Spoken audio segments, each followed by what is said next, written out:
And we are live, I think. Whoop. Whoa. Good morning, everybody. Hope you're all doing well. Just let me get everything set up here.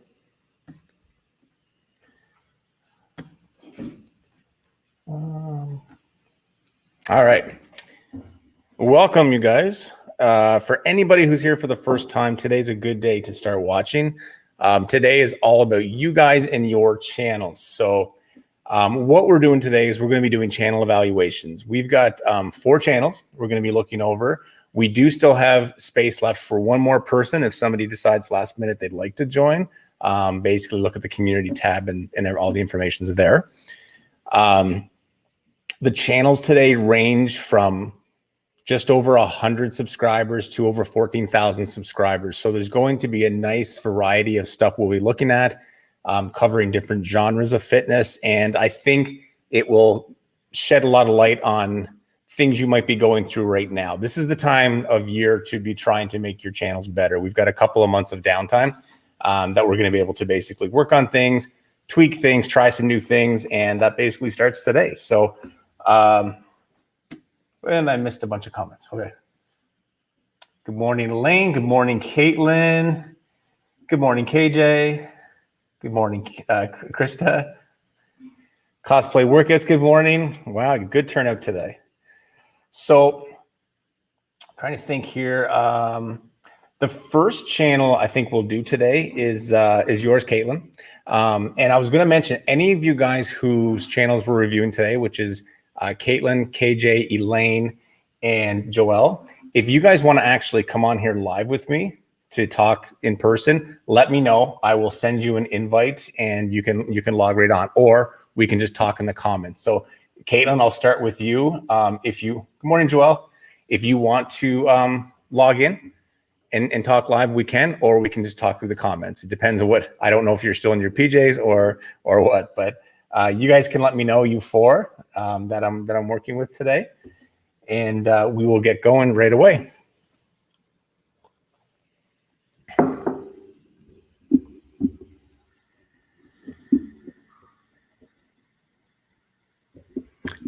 Is the audio okay, guys? Just let me know if it sounds okay.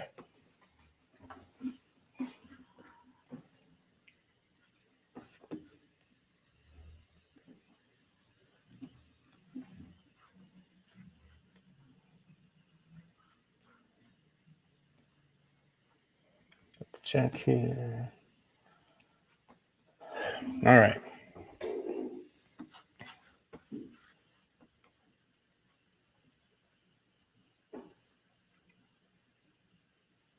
All right. So, Caitlin, you want to get started with yours? You let me know if audio is good, Elaine. Great. Elaine, you're high. I'm just basically going, Elaine, in the order that people had signed up yesterday. So through comments, okay. So Elaine, we will do you second though. Caitlin, let's jump in here. Let me just bring your channel up. And KJ, I sent you a message on Facebook earlier. I need to get, if you want me to look at your analytics today, I'll need to get manager credentials on your channel. So check your Facebook messages. I did send you a message with the email you can send that to. Otherwise, we can still look at your channel, but it would just be basically the aesthetics that we look at because we won't be able to see behind the scenes. But totally up to you. Okay. Bring up Caitlin's stuff.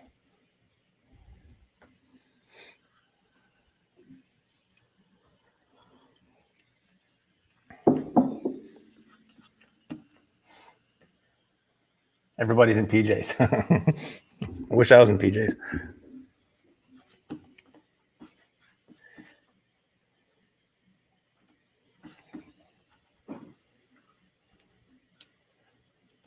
Just getting everything set here before I do a share screen, guys.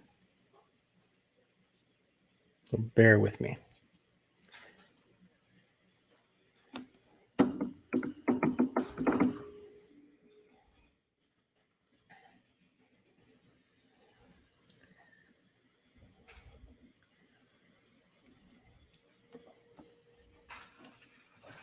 Okay.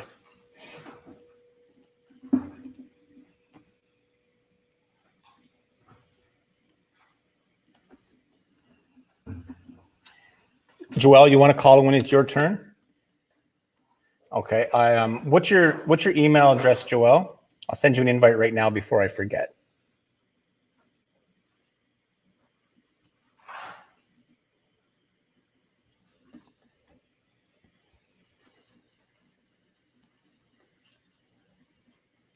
You let me know and I'll send it through here and then we'll get rolling. Good morning, Kim. For anybody that doesn't know, Kim with Hit Your Goals is getting married this week. So everybody say happy wedding stuff for Kim. And you still have the time to join us. That's great. All right, Joelle, I'm going to send this to you right now.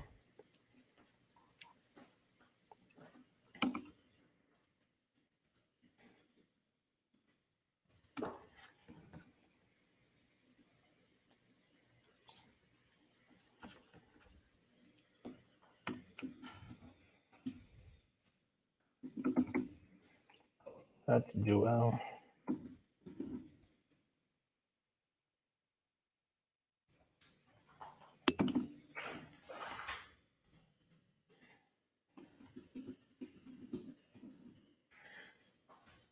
Well, I just send that through to you there. Let me know if you don't get it. And whenever it's your turn to go, you'll just log in through there and we'll be off and running. And there's my email suddenly making an appearance. Good. All right. Caitlin's channel. Sure I'm not missing anything. So this conversation is not just between myself and Caitlin. If any of you guys have anything to add, experiences that are similar, questions and that, feel free to add that as we go and we will address those as well. So Caitlin, I've been to your channel before, obviously. I am a subscriber. This is my, whenever I get invited to manage a channel, for some reason it goes through my master account, which is the account my kids use, which is why you'll see Peppa Pig and all that on the side. So anybody that comes up today, it's going to show me as unsubscribed, but I am subscribed to your channels. You have a background in photography, Caitlin, I'm pretty sure, if I'm not mistaken, and it definitely shows. Like your aesthetic details are all very good. Your photography is very good. Your thumbnails are all very good.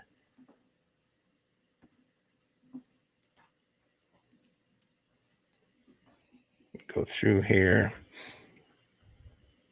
So, I mean, your channel's got over 100 subscribers and it's only really been around for about 4 months, which is quite good. So you really, at this point, I mean, we'll be able to tell as we go into the analytics. You haven't been discovered yet. So let's go into the analytics. I don't have a lot to say here. We will dive into this part later, but oh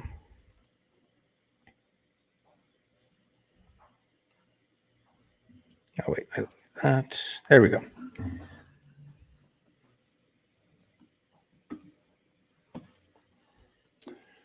Dun, dun, dun. If any of you guys have not subscribed to Caitlin, by all means, feel free to do so. Also, guys, if any of you guys have a community of fitness people that you are connected with on social media, on Facebook, on like things that, feel free to share this live stream. We're always trying to build this community here and reach out to new people and stuff. So obviously would love it if you were able to share it. If you can like the videos, that does help with the YouTube algorithm. It will promote it to more people. So I very much appreciate it if you take the time to do that. I hate asking, but I'm going to. All right, what do we got going here?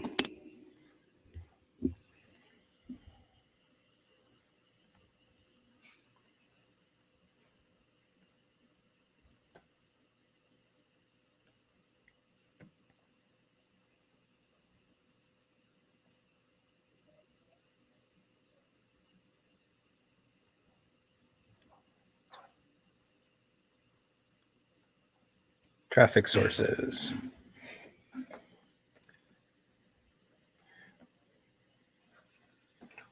One of your shorts took off yesterday.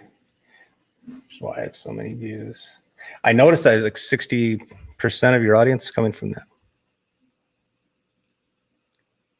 So right off the bat, Caitlin, like, and this is not a problem because your channel's so new, but like right here, YouTube search is only accounting for 3% of your views of your channel. So basically, very, very few people are finding you through search, and that can basically be attributed to channel tags, video tagging in the titles of your videos. That number should be the highest number you've got. Now, I'm not going to include shorts in there because I don't have, I mean, because shorts is brand new. I don't have a lot of experience with shorts and how it's going to play out. I don't do it myself. I tried one and it's not for me. But something that should be in the top of your mind is this YouTube search tag, which is 2.9%, should be the highest you have. Okay, so we'll go over to reviews. It's too small over there. I'm not used to looking on this screen. Actually, you know what? I'm going to do a reversal of my screens here, guys. I don't know if it's a left-handed thing or what, but I'm messing myself up here a bit. Now I can look. All right, that's better. Whoa. Stop sharing and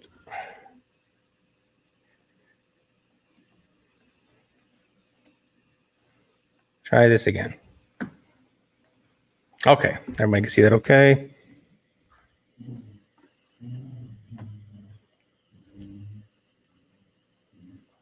You struggle with the titles and tagging? Yeah, so boys, please stop. Hey, those two will say nothing all morning, and then the second I go live, they start fighting.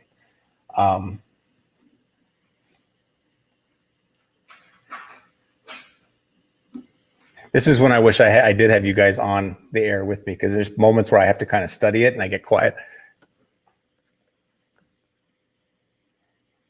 Just give me one sec.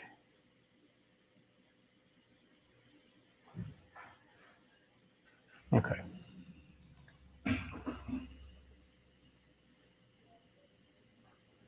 You get a lot of traffic from Facebook. So for the people, I don't know how familiar you are with, my watch retention is usually low, but not sure how to fix that. Like right here, Caitlin, these are the terms for the people that are finding your channel through searches, and it is limited. These are the things they're searching for. And now the way to basically look at this is you can look at your average view duration and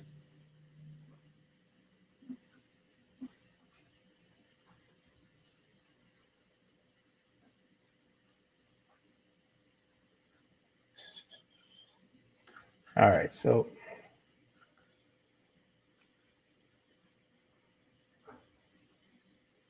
this is the problem when you go into something fresh and you're looking at it. I'm trying to basically comprehend it as we go here.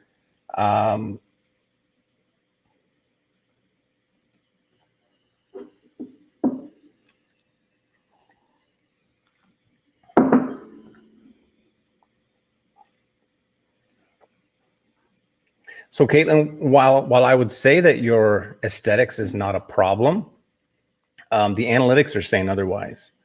In terms of titles and the workouts themselves, this view duration is quite low.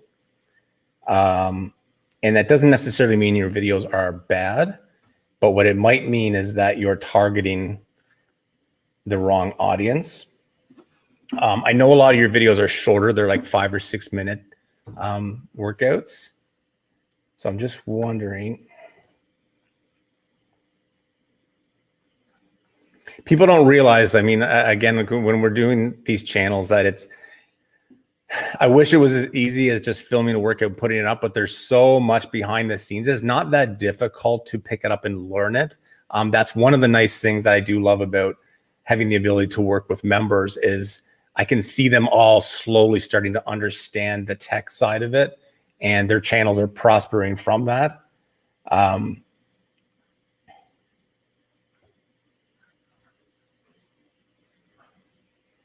But what I'm probably going to end up having to do is send you a little bit of info after the fact too. So on the channel as a whole, your click-through rate is 2.8%. Quite honestly, that's very low, and that's up 18%. Views are up 232%. That's very positive, so that's good. Impressions are down. Rocks falling from my ceiling. Dusty, get out of that. Dusty! Give me one sec, guys. My dog's trying to eat a rock.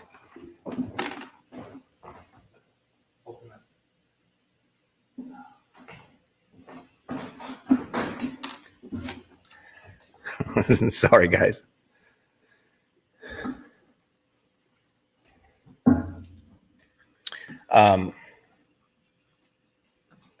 Sorry, cosplay to senior. Sharing some Facebook groups, but notice it affects retention even more. So I tried to stop doing that, but it's so hard when the views grow slowly. 3 tags in the description that work at least. No, in the actual tag spot cosplay, you can put, I think it's 500 characters worth of tags. I'm also a big believer in putting key phrases instead of just key tags. So writing down in terms that somebody might be searching for that workout. Let me bring the actual stuff in front of me here.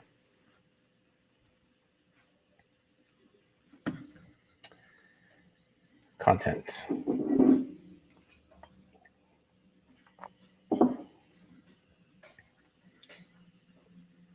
No, get into this.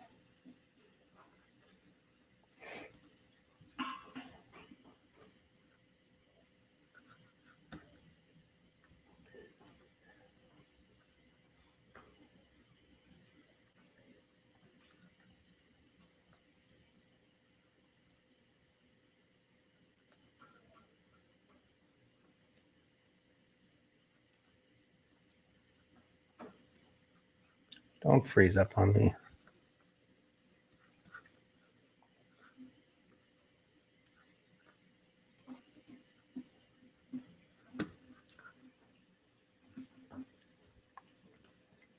All right, what I'm going to do, guys, I'm not going to share every single movement on here because it's just too many moving parts. I'll bring it up once I see something key. Reverse this back. Who would have thought that live reviews is harder than I thought? Okay.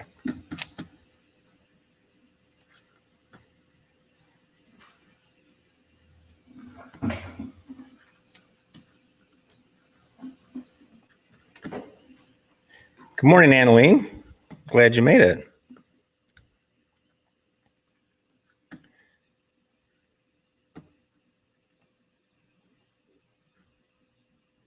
There we go. That's where I wanted to go.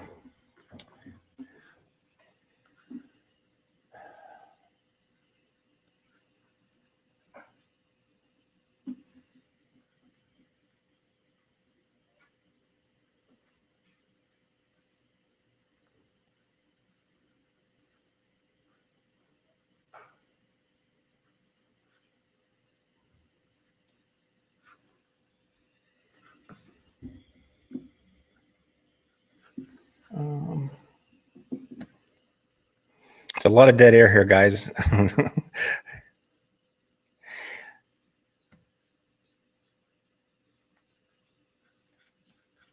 right, share screen.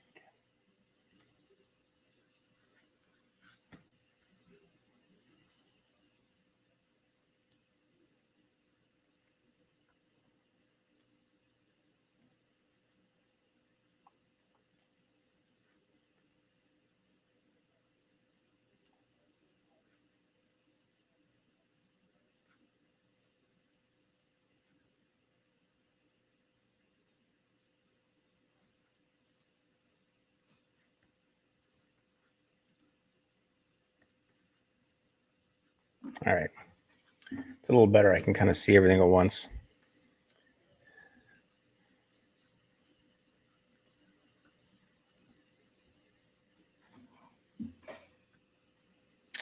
Trying to find a popular video here we can look through. Tabata workout. Okay. Let's look at your analytics. 700 watching, 5 subscribers.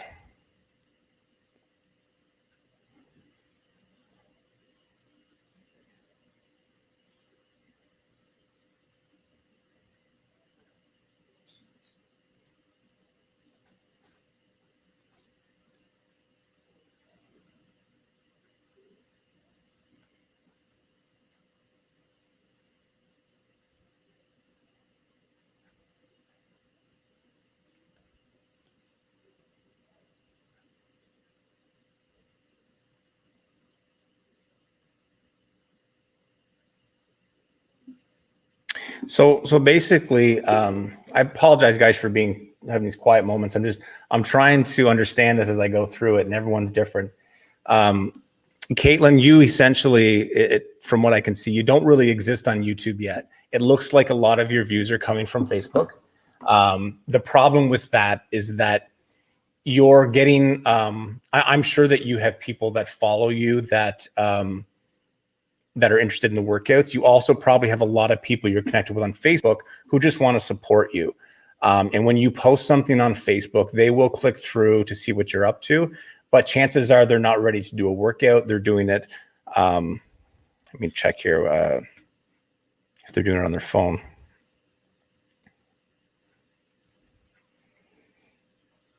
Yeah, like a high percentage are watching your videos on their phone. They're not doing the workouts. They're abandoning them early, which brings down your average view duration, which in turn actually triggers the YouTube algorithm not to promote the video, because what's happening is it's thinking that the video must not be good, when in reality, it's just that the people that are watching it are not doing workouts at that time, and they may not be even interested in doing workouts. They're just interested in supporting you. So they may click on it. They might even like it. But you're not getting the high view duration. So your entire focus has to go on building a community on YouTube. I have just started with this vlog channel, sharing certain posts on, I don't share anything really on my personal Facebook page. Very rarely do I share on Instagram. I started to a little bit with this. My workouts, I rarely do unless it's a sponsor is involved. But the main reason is that it's never, and I've tested this different times, it doesn't do my channel any good. It basically brings down my view durations. More views, less, the average view duration goes down. It doesn't look good, and it doesn't help with that growth. I've said different times on here, there's 2 billion people on YouTube, at least, and there are millions of people looking for a good workout.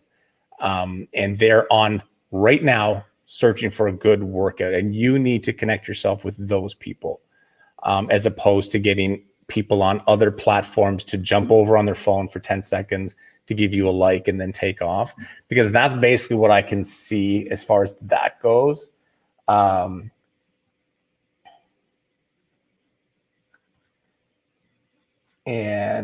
bring it up here again. Just let me close this up here.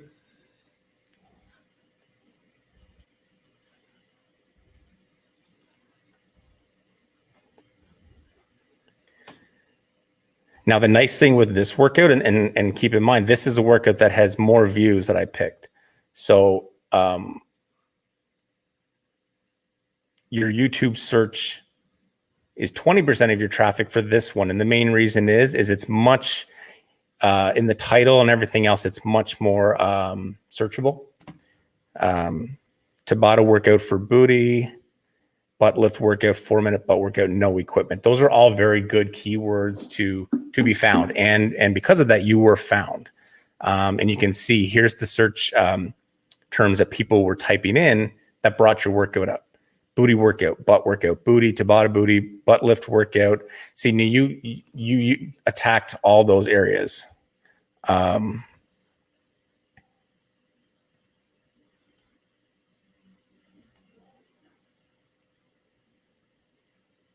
And something, I always tell people to pay attention to this too. Like you'll see, always produce your content for television viewing, because you'll look here that the number of people that looked at this video on a television screen is lower. However, they're watching it for 3 minutes and 51 seconds. So they're watching it almost 3 to 4 times more than people watching on mobile phones and things like that. So those are the people that you want. I don't even know how people can do a fitness video on a phone. I know people do. That's why I don't understand a lot of those fitness apps that are out there and how those work. The people that follow my channel, they're doing my workouts on their smart TVs. So that's what I always push it towards, is smart TV stuff.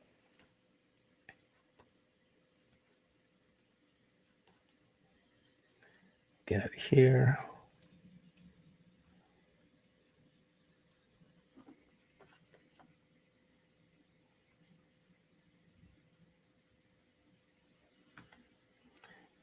Yeah, and I don't think it's a matter of not sharing so much. Is I think just being very aware that your priority needs to be YouTube, which means you need to create the workouts based on things like the Google Trends for YouTube that we go over. Find out what's rising, find out what people are looking for, and give them that. And they're not, even with that, they're not all going to be winners. But if you can, the great thing with you is that your film production is really good. I'm not totally sold on some of the angles, but your film production is really good. It's very high quality, very clean. Your thumbnails are really good. The only thing I'm thinking is I would potentially make yourself a little larger in the thumbnails. It's something that I say to a few people, actually. Get back out here. My computer is running slow today. Give me back.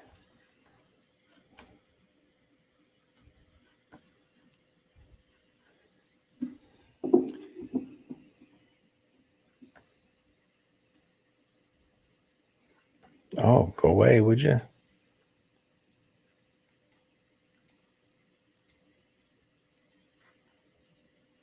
Close.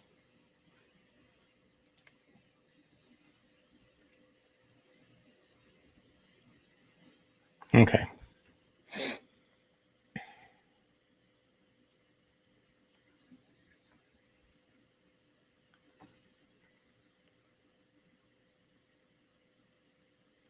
Like, I think all your thumbnails are really good, but now when you think of it, like, I'd like to see your, let's see, what was the workout we just looked at? Tabata workout for booty.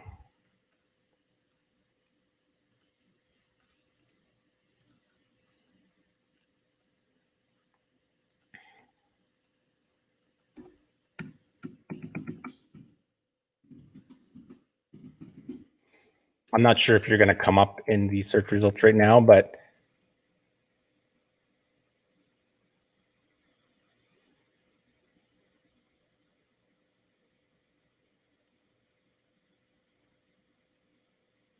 you can see the ones that tend to be a little more close up tend to have higher view. I just think that you might be a little bit far away in some of them. And I mean, it's one of those things when you're an attractive person, you might as well take advantage of that, because a lot of the people on YouTube are not as much. So I would definitely recommend maybe getting a little bit tighter with those shots, only because it's not so much when somebody's on your channel and sees it in a larger format, it's quite easy to see. But when they're scrolling down through looking for the workout, you can even see here, like, I mean, that's a little bit too small, but it's, you kind of get lost. I mean, at least the title's nice and big there, but you're still kind of getting lost, which is not taking advantage of the fact that you're a nice looking trainer, and you can, it's just going to accentuate the thumbnail that much more.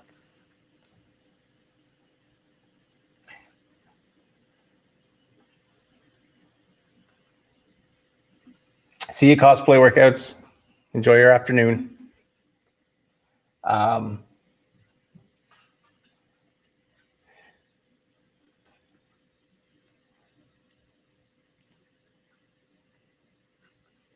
bring this up again. I want to actually go to your main page.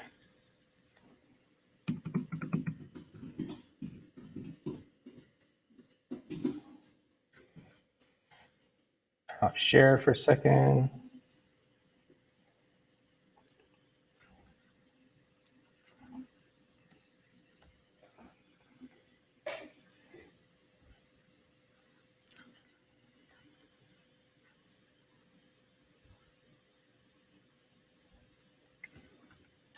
So Caitlin, basically just going,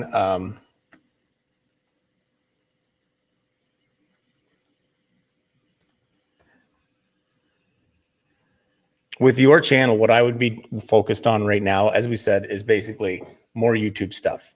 Also, I'm going to mention too, anybody that we're doing reviews on today, if you decide you'd like to do like a one-on-one consultation privately, we'll take what you've basically put into today, and that'll go towards, so you'll get a reduced rate on doing the private consultation as well, where we can go more in depth with stuff. It's a little different, I'm realizing now, when I'm presenting it as well as talking about it and stuff without having somebody on the line with me.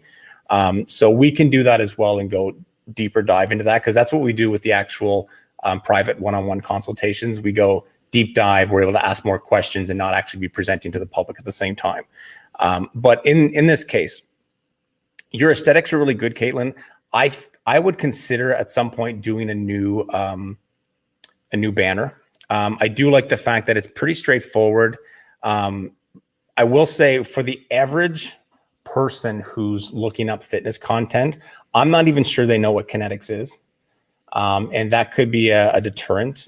They may look at that and think it's something to do with physiotherapy, or like they may get lost in that. So Kinetics with Caitlin may not be the best channel choice. You want to have your channel title to be something that's also a searchable term.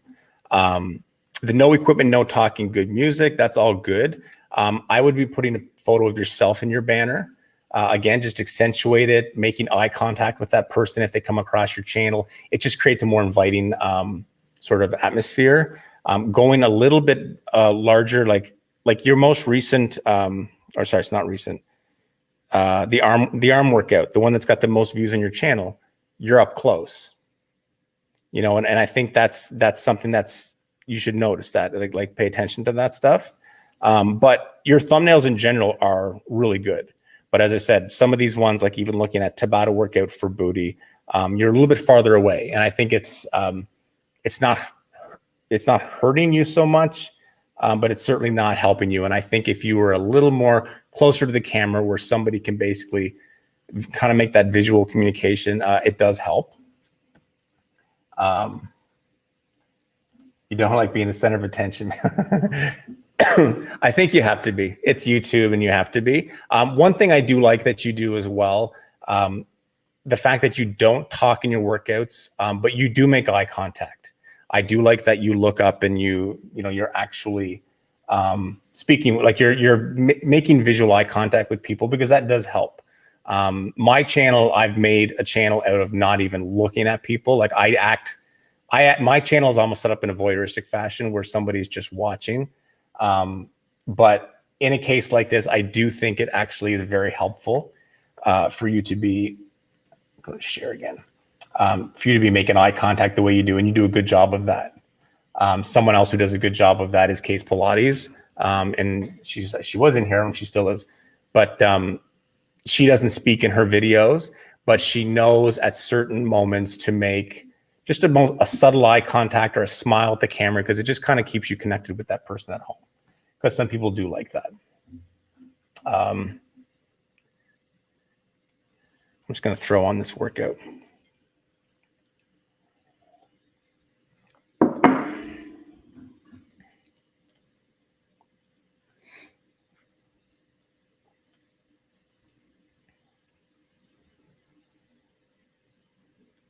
But I mean, like visually, this is great.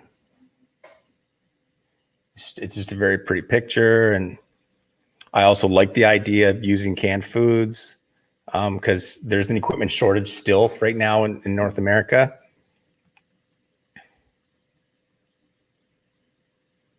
One thing, and I've noticed this in a few of the videos to keep in mind, some of the exercises you do, you almost look a little bit bored. Like it's almost like it's too lightweight or too easy looking in a sense. Make sure when you're doing that you're not too casual about it, because just somebody might think that that's not going to work or that's too easy. And they may get that actually from your visual cues. I don't know that for sure, but I did notice that in a couple of videos where it was just kind of like you were making the movement, you're just kind of like looking around. It just seemed like it was absolutely not doing anything for you. You were just going through emotion. So be very cautious of that. And if you have to be like almost a little more of attention and just kind of keep it more so it does seem like it's doing something as opposed to just kind of flinging the arm out.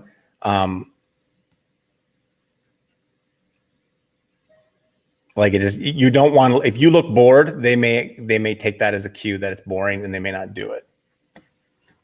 Oh, you're welcome, Krista. You always felt weird doing the eye contact of the camera first. Yeah, no, the eye contact is really good.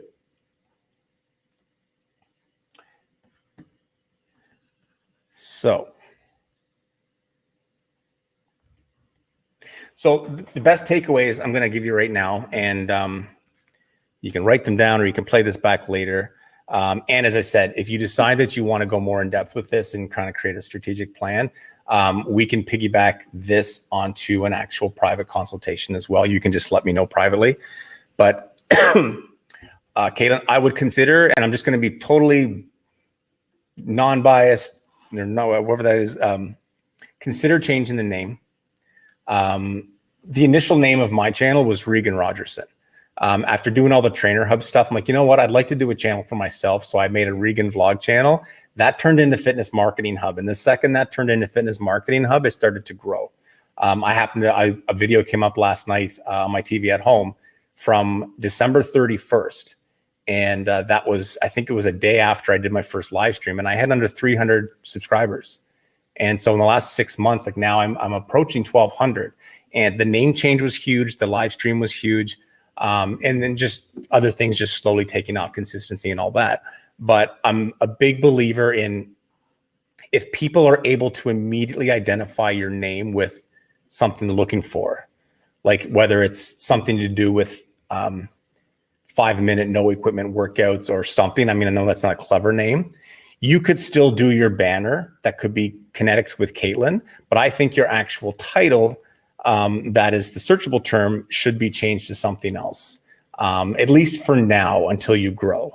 Because that's the other thing. My workout channel initially was something else too, and I ended up changing it later. Once I started growing, I realized I can make it what I want now, and that's when I changed it to Trainer Hub. So in the early going to get growth, that's something that you might want to consider.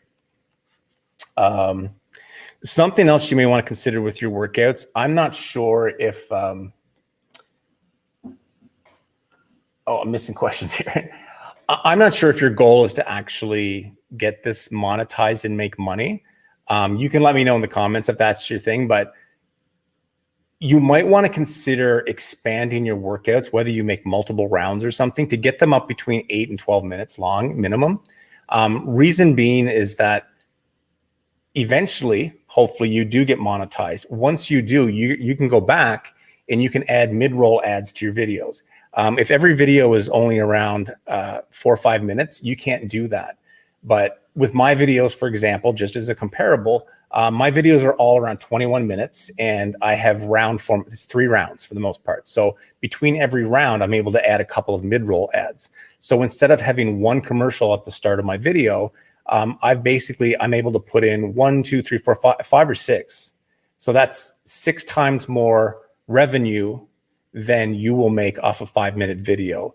So in terms of the investment, consider going from less 5-minute workouts and more, even if 10 or 12 is your thing, and keep them all around there. That way, when you go back, you can add more. You'll have key moments where you can add advertising into non-intrusive spots in the workouts that will make you more money going forward. And I do think down the line, you'll be thankful that you did that. And it could be just as easy as doing a second round of the same workout, just kind of putting a rest period in there and just having the screen go kind of opaque, or a bit of a Gaussian blur on it, and then going into your second round and do the same thing over again. So just a thought in terms of revenue. Thumbnails, I like your thumbnails. The only thing I would say, try a few with you bigger, you a little bit more dominant in the screen. See what the difference is there. I think all that is good. And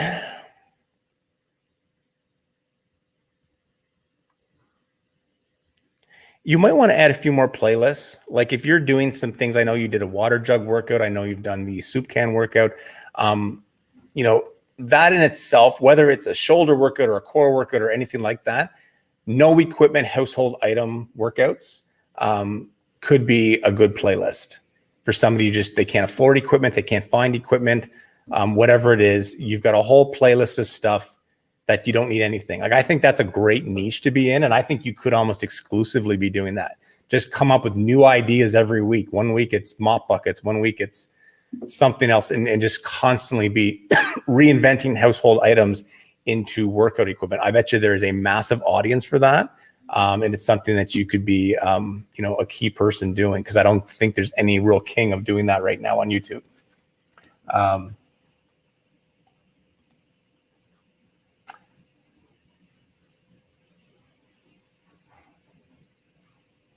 Sorry guys, I'm bad with the comments and stuff today. Drea, no problem. Thanks for popping in. And we will talk to you very soon. You got a hard stop at 11:30. Okay, Lane. We'll get you on here in a sec. Maybe about how the facial expression cues really helpful. Yeah, no, it is important. And again, it's funny because I do the opposite of my channel, but at this point, my channel is what it is and people are okay with that. But I do think in terms of building relationships with people, it's good if you're not talking to at least make an acknowledgement, eye contact, smile, that sort of thing.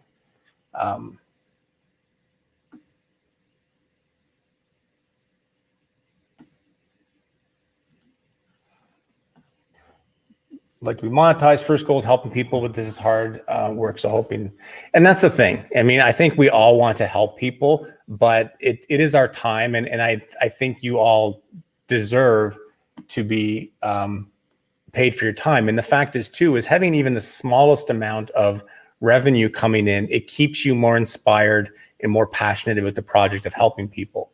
Whereas if it's just constantly work with nothing coming back to you, particularly on YouTube, because you don't really, not a lot of people will take the time to comment and say, thank you, you helped me a lot. You don't get any of that. So having some residual income coming in, I think is not a lot to ask for, and there's nothing wrong with that. So basically, yeah. So we'll go over this again, Caitlin. And then as I said, if you want to do any, like a private chat, we can also do that as well. We can talk off camera, but consider the name change, or just in a name evolution that might be more searchable. Go over your titles again. Just use the YouTube search and type in things like with the arm workout and the wall sit challenge, that just to see if there could be ways to tweak those titles to make them more searchable, find out what people are looking for. New banner. Your banner is actually very nice. I would consider adding like an action shot of yourself, because you being a photographer, you can put a good one in there. And you might want to remove the glow, because the yellow on the green, the text kind of gets lost in there. You just want to make sure everything's very dominant and people can see it. Because the big thing is you don't want people to have to go into your about section to find out what your channel is all about. You want it to be just very visible on there, exactly what it is. Potentially niching down a little bit, maybe just doing all household items, maybe just doing all 10-minute workouts, all 15-minute workouts, something that's one of those key terms that will become more searchable. So it can be like 10-minute blah, blah, blah, 10-minute blah, blah, blah, or, you know, household item, blah, blah, blah, mop bucket, whatever that is. Like, we'll just utilizing search results to try and optimize and get more people on YouTube in there. And then increasing that watch time. So maybe for a month or so, we won't share to Facebook quite as much, and put a primary focus just on the YouTube platform itself. and then getting yourself a little bit closer in the thumbnails. And I think those changes alone, you would see a substantial increase in traffic. Maybe take a screenshot of your backstage of your channel, or mark down some of the key metrics, and then basically change things for about 30 to 45 days and then look back at it again. That's what we do when I have my member calls every month. We basically look at the comparables, and we're able to see, are we increasing or decreasing? Now, the thing with this time of year is things tend to decrease because of the time of year, but you can still kind of gauge certain things like click-through rates, impressions, and all that, just to see if, average watch time, that can still go up or down regardless if it's July or the middle of the winter. So those would be my key takeaways from this. So what we can do, if you have any questions about that stuff, feel free to reach out to me. You've got my email address there. There's also the Facebook group. And if you do want to kind of create more of a strategy plan, we can also take this and morph it into one of the private consultations. If that works okay for you. And Elaine, yes, I will send you the link. What's your email, Elaine? Send that through to me and I will send you a link right now.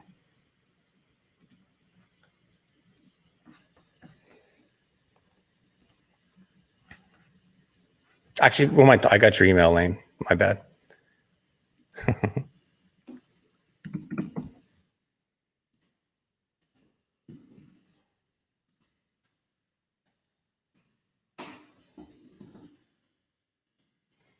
Elaine, I just sent you a link. You're very welcome, Caitlin. And as I said, I'm sorry for the down periods. I realize that when I go into this fresh, there's so much to take in with those analytics. And I'm now realizing the difference between doing it on camera as opposed to doing it privately with somebody. But those are my big takeaways. Overall, I mean, the visuals on your channel are really good. I like the workouts. You look good on camera. And for a channel, I mean, having over 100 subscribers even in your first few months is really good. But what it is now is I think we're past the let's support Caitlin stage, where I think maybe a lot of friends and family and things like that are following your channel. And let's start getting some fresh people in there that are going to be connected with you and these workouts. And then you'll start seeing real growth, because those people will do the entire workout, which in turn pushes it to other people. And that's how the platform takes off. And once you turn that corner, you'll see major differences. So certainly, I'm here to support you with that. And if there's anything that I can do to help, reach out and we will go from there. So I'm going to jump on to the next one now. But thank you, Caitlin. I appreciate it. And as I said, just email me if you have any questions, because I know I kind of flew through things fast there. So, all right. And I see Elaine is waiting. Hey. Good morning. Good morning. Oh, I think you're muted. Oh, no, I'm not muted. Oh, okay, I see. Let me. All right, I'm in a conference room, so. I got you. My volume was down, so. I'm at work. You're not supposed to be doing this at work. No. All right. So you got a hard out at 11:15, you said? Yeah, 11:15, because I actually have to order my boss lunch that he just told me that about. Let's bring up your channel.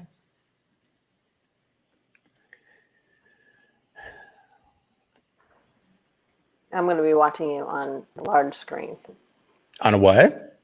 I'm actually holding my iPhone, and then I see. on a computer. Let me just get your stuff brought up. Of course. I've seen huge changes in your channel in the last few weeks. Good ones. I don't know how.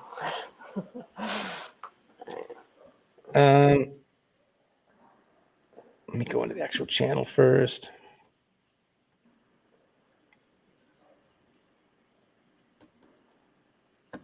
And share screen. Oh, Caitlin, if you're still listening, one other thing I forgot to mention, Elaine's channel just reminded me, you should put a subscribe button in your videos. I noticed you don't have one in there. Makes it easier for people to subscribe if they're just coming across a video. And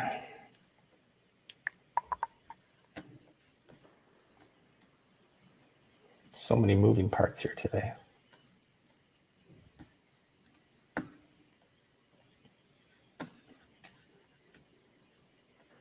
There's such a delay of what my phone is doing and what I'm looking at.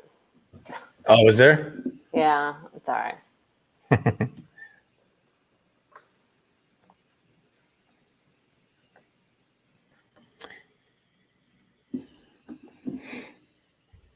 Are you making the switch to the red now, or are you just kind of going back and forth testing? I'd like to make the switch to it's hot pink. Okay. But yeah, I just haven't had time. Okay. I mean, I don't know how either. Maybe we can hire you to do that.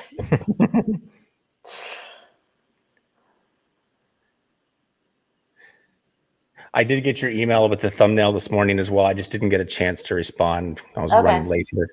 I haven't posted it yet, so. I mean, there's not a lot I'm going to say about the aesthetics of your channel because I think you're set up nice now.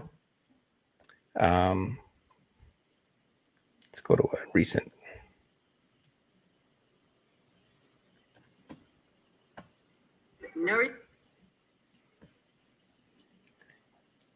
I love the outdoor stuff. I think it's like your workouts have easily you've 5x'd your production quality in the last couple months, which is great.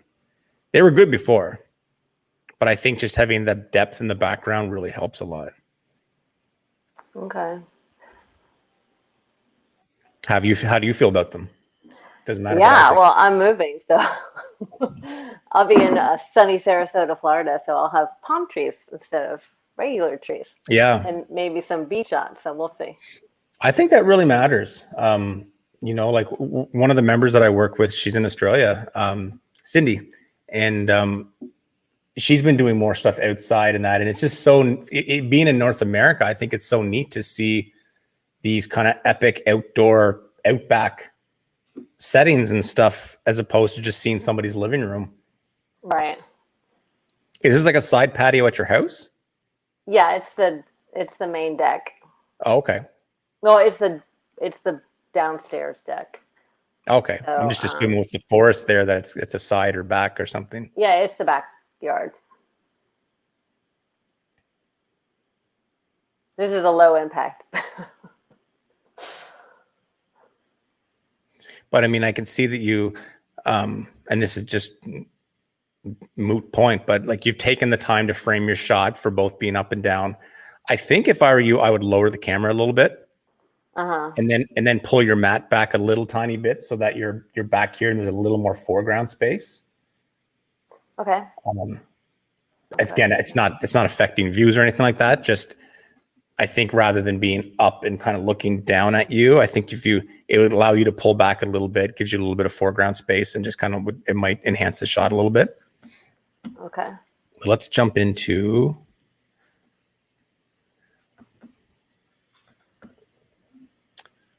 Caitlin's.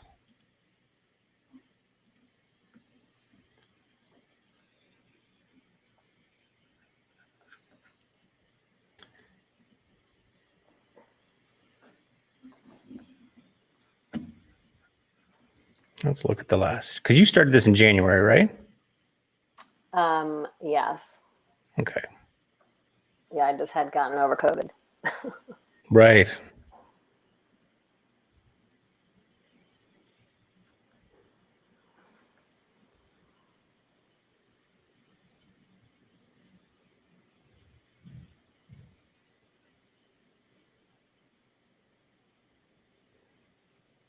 Your live stream got you some nice watch time. Yeah, my boot camp classes actually did the workout, so that helped. Oh, nice.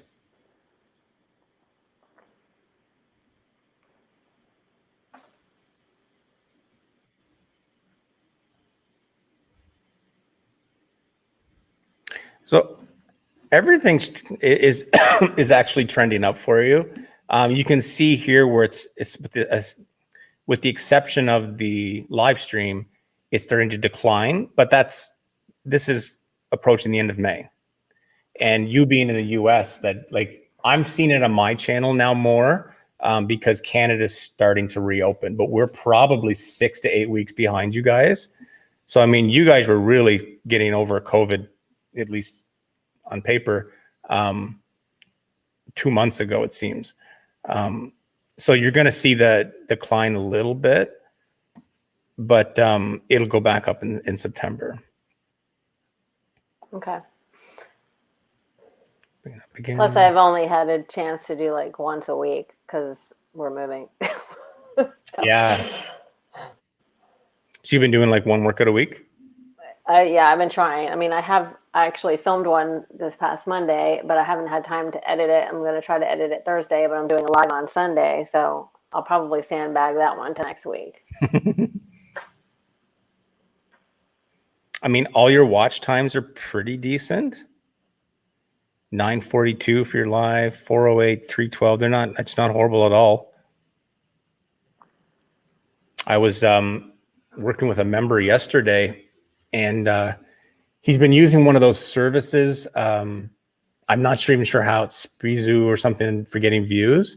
Mm-hmm. And his average watch time on video, he was losing 85% of his audience in the first 7 seconds Oh, of his wow. videos. Because he bought them? What's that?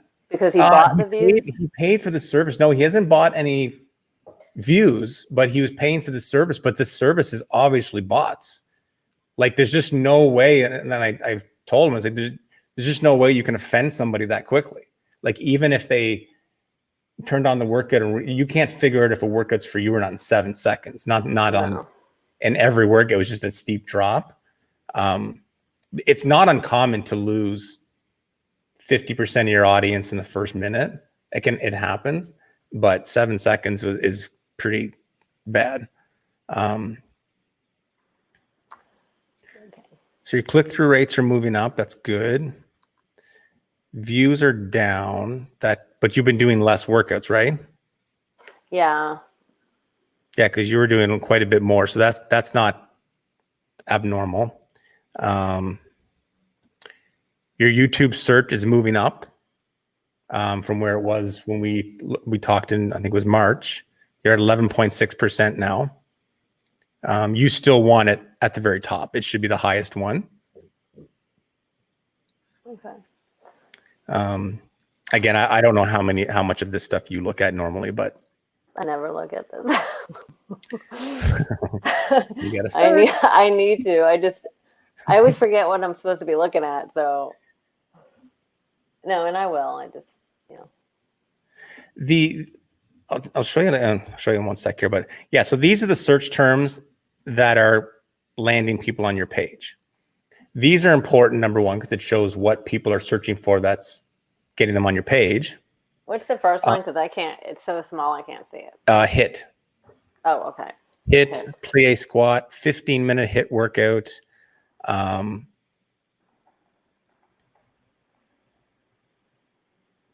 Full body dumbbell workout, low impact cardio workout.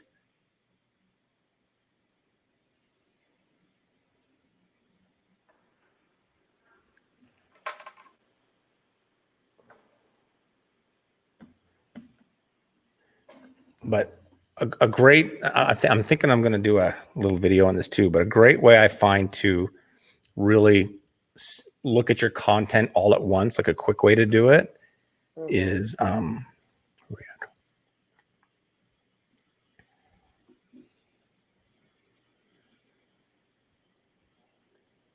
advanced mode, compare period over period. So what I can do here, this is going to bring up all of your videos. And I'm going to set it for the last.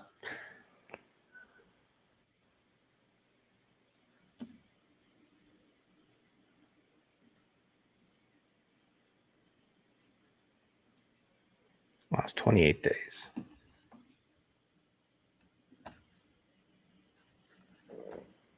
Oh, wait, that's not what I want. Where's that? I'm gonna have to. What's that?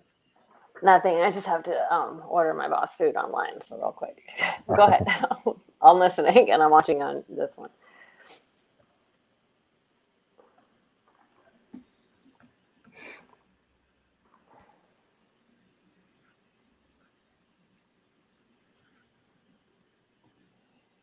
There we go.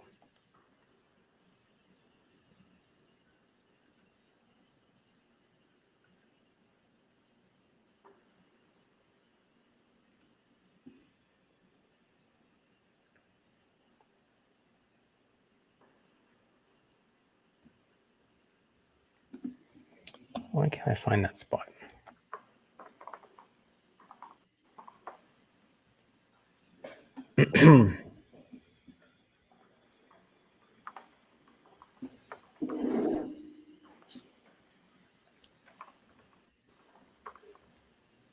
Anyway, it's not working for me.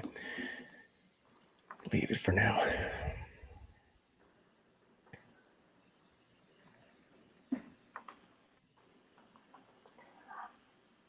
I'm just not getting a lot of new subscribers. And it's been like that for a couple weeks. I don't know what's happening.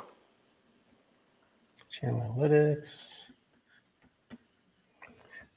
As mentioned, guys, if any of you guys have questions as we're going through, feel free to pop up and let me know. I know we have these quiet moments. I'm just trying to study this and figure out what's going on.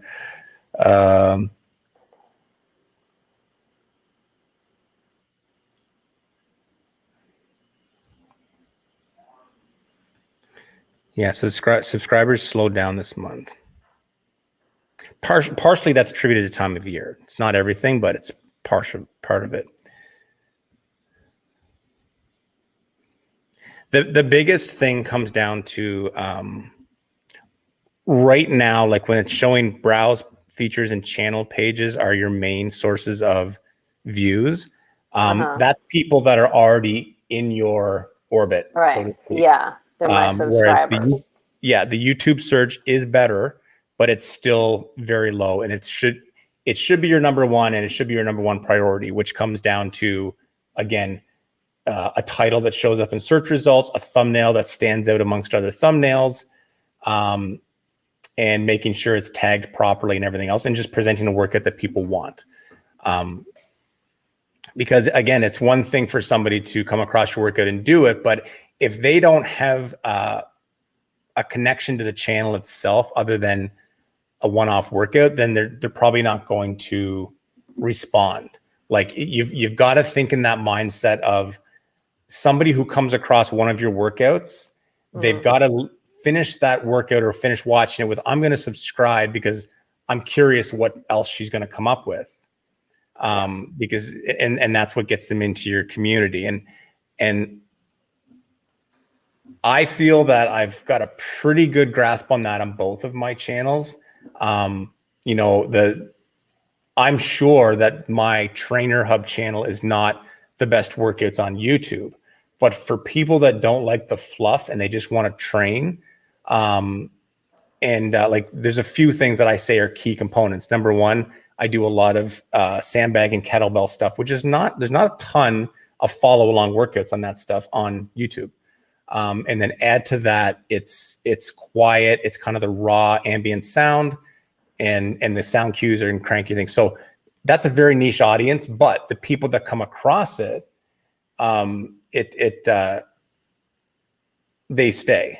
Like a kind of a good comparison that I thought of this a couple weeks ago. I used to own a t-shirt shop, and I used to be the king of coming up with really stupid t-shirts from and it'd be from like obscure movie things. And I remember I did a shirt that had, if you ever saw the movie Billy Madison, do you remember where he wrote risotto on the chalkboard?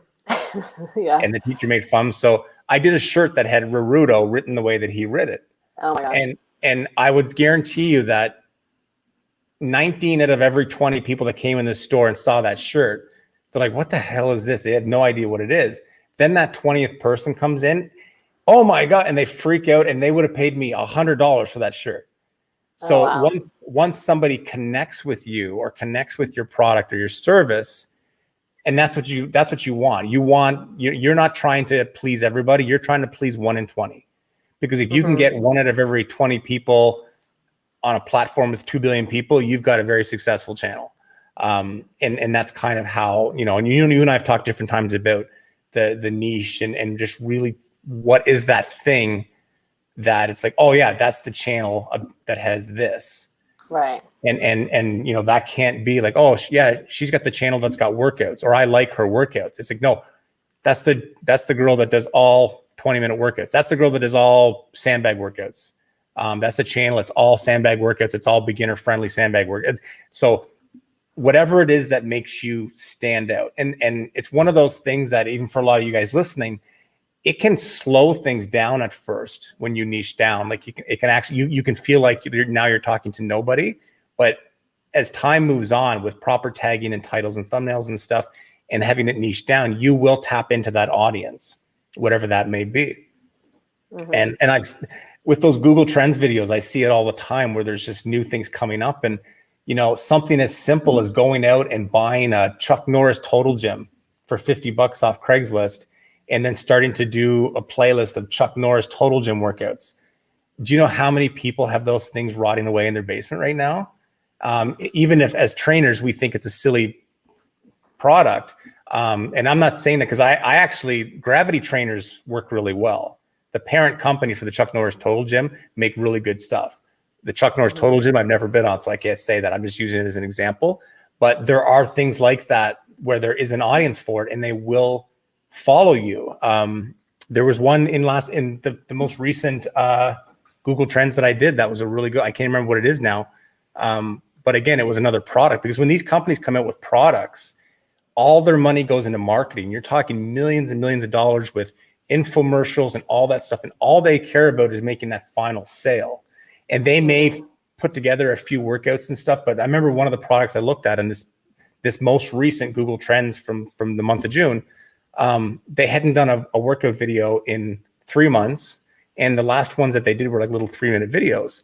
So if this company is pushing a product to get massive sales, there are people that are buying into that and they've got that product. Now they don't know what to do with it. What's the first thing they're going to do? Go to YouTube.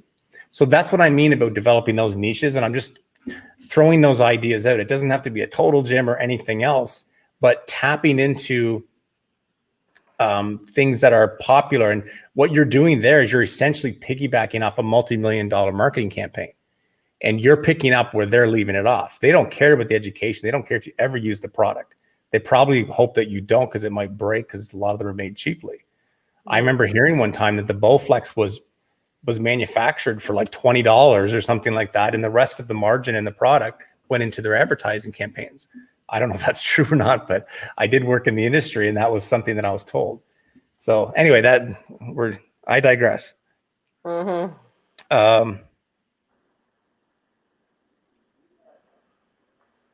So you're still promoting to Facebook quite a bit? Yeah. I mean, and Instagram, but I'm really not a guru on how to do all that. I just do like hashtag hit workouts, hashtag hit, hashtag, whatever. Yeah. Just to try to get more people to my Instagram account, which, there's got to be another way to promote the channel.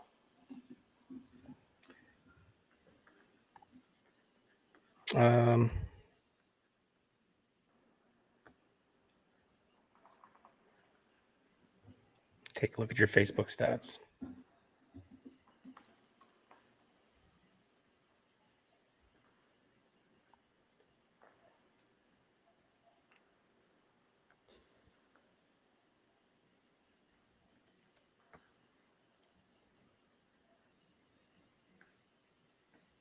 I swear, I'm just like over this. I'm trying to order something for my boss, and he's not even paying attention. I'm just like, I've entered this freaking credit card 10,000 times. Serenity now. But I only have 6 more days of working days left until we retire. Just keep that in your back of your head. And I'm going to work out full time and get this business on the up. I don't even know what I'm selling, but I will think about that. Perfect. I'll have time. I'll have a lot of time. I'm just trying to see device type. Okay.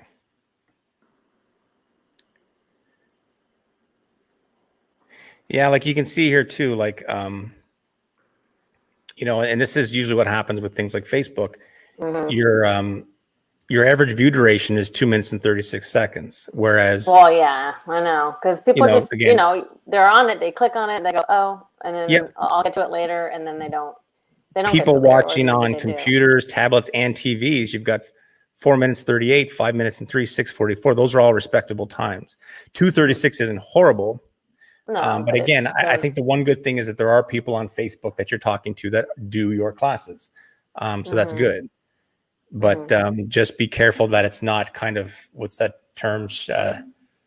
Cut off your nose to spite your face or whatever it is. Like it could be getting you some watch time through Facebook, but then it could actually be hurting you on that's why I like having I think you did start one of the private groups on Facebook, because at least then you can put your products on Facebook for an audience that's waiting for your next video to come out, and they're going to do it, as opposed to throwing it out at the masses and they're just going to watch Elaine for 5 seconds and then go from there. I haven't done the Facebook page yet. Okay. But, I mean, I would do that. I got to do it, but I just, like I said, I'll be, because I finally got this stupid, I got it done. Okay. Yeah. I'll work on that. Yeah. So I think because I know you have to go there soon, but main takeaways, Elaine, are things that we have discussed. I think still developing what that niche is going to be, how that's going to look, whether it's I thought it was 20 minutes, and that's have you been doing all 20? But for the most part, I'm 50, almost 51 this year. I'm a little tired, but so that's why I sometimes do like 8-minute abs or whatever, because I just don't have the energy. But I think because I work all day and I come back and all that. But so, that'll change obviously once I have more time on my hands and I'm not rushed. But somebody said this millennial that I have in the office, he said, you really need to promote that you're 50 or whatever, because that's your niche. That's what's going to get you, and catchy lines and show more cleavage and all that stuff, which I don't really agree with. No, don't listen to the guy in your office. You can tell him I said that. That's not going to help you at all. That's one of those things that might help you get clicks, but it's not going to get you watched. They're going to watch you because they like the workouts. And yes, I think the fact that, the age thing can be a factor because people like to relate. But also if promoting a workout as being, this workout is excellent if you're 50. If it's just a regular workout, that doesn't matter. They're going to connect with you because you're 50 and maybe they're approaching 50 or in their 50s and stuff like that. But if the workout's just a regular workout, don't say it's for people who are, it's good if you're 50 if it's just a normal workout, because that's not going to help you at all. But finding subtle ways to keep that in there as well, yes, is good. And educate people on how to train at that age. If there's things that you do differently now than you did before, then that can all be included. Other than that, I would say make the switch to the pink, if that's what you're going to do. Start getting it there. And basically just keep doing what you're doing. Niche it down. If it's going to be a lot of 20-minute stuff, promote that in the title. Promote that in the thumbnail. Make sure it's out there and just keep it consistent. Yeah. Well, I definitely will. And thank you for sharing the channel with others on this platform.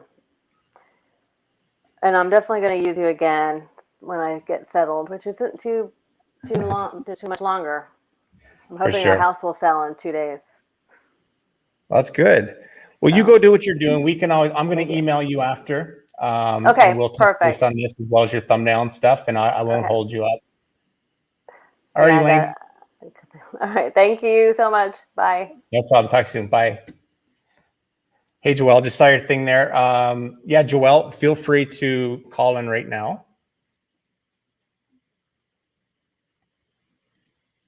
And we will get started on yours. Bring your channel up. And as I said, guys, if you're just tuning in, if you have questions as we're going through this, feel free to jump in. There's a few little down points where it's quieter than that because I'm trying to study analytics and figure out what's happening there. So it's not the most intriguing of things.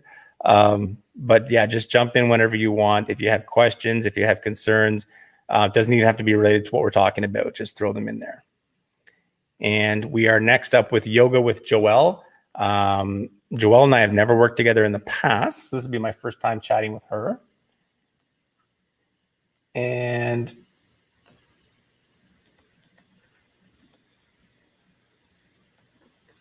And then after that, we'll be talking to KJ.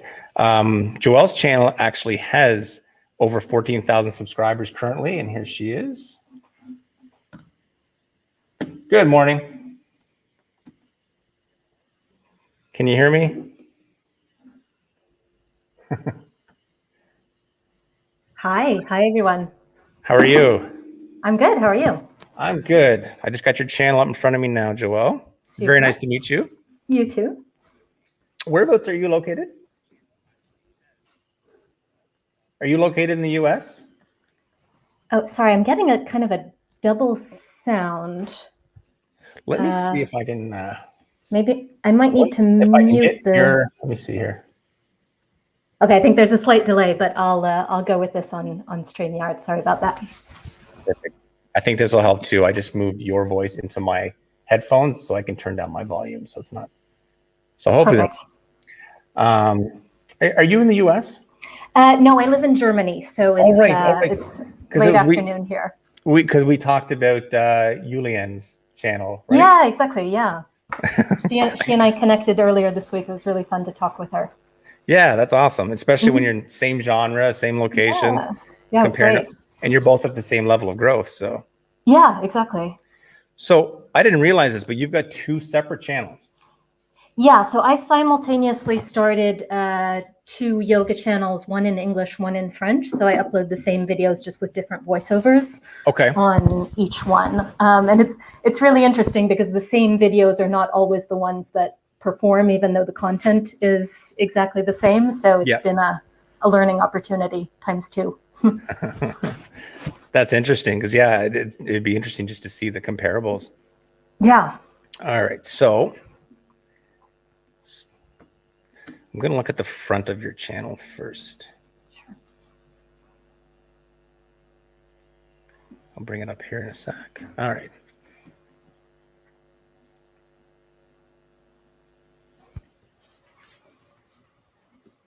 Share screen.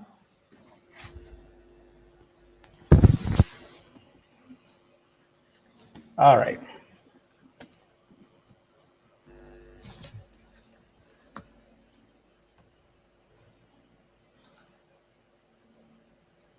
You're about. So 14,000 since 2018 is quite good. Did you get a big boost during COVID? So I actually had a little bit of a false start in 2018. I only uploaded, I think, 4 videos, and then I did absolutely nothing for about 2 years. And then I was actually laid off from my corporate job because of COVID in June of last year. So that's when I really started properly working on this. So it's been just over a year now. Okay. That's really good for just over a year. I can't really compare pre and post COVID, I'm afraid.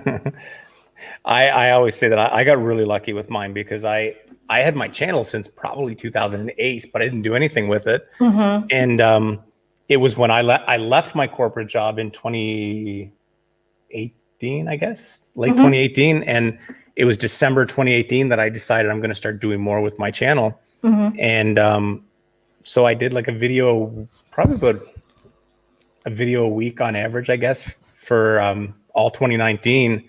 And then literally once COVID hit, it just spiked. And so right place, right time. Yeah, that's great. Excuse me. Your playlists are really good. Thank you. The one thing I would mention is you should take your most popular uploads and put that playlist at the very top. Okay. That's just because there's those people who judge quality on numbers. So if they click on and they see, okay, 14,000 subscribers, and then they see this line of videos that is 116,000, 45, 36, they and it's too bad because people shouldn't be judged on that, but they calculate that and they'll assume that that's it just gives them that one extra reason. Yeah. Makes sense. And I would also customize your channel to, if you go into customize, you can basically make have a bigger window here, and you can have it set for returning subscribers. You can have your newest video always pop in there. Okay. And then for first time visitors to your page, you want to have your most popular, because I mean, your most popular video is your most popular video for a reason. It obviously connects with the most people. So that should be front and center on your channel. There's just no reason not to utilize that, because it's just even farther reason for them to want to stop and subscribe. Okay.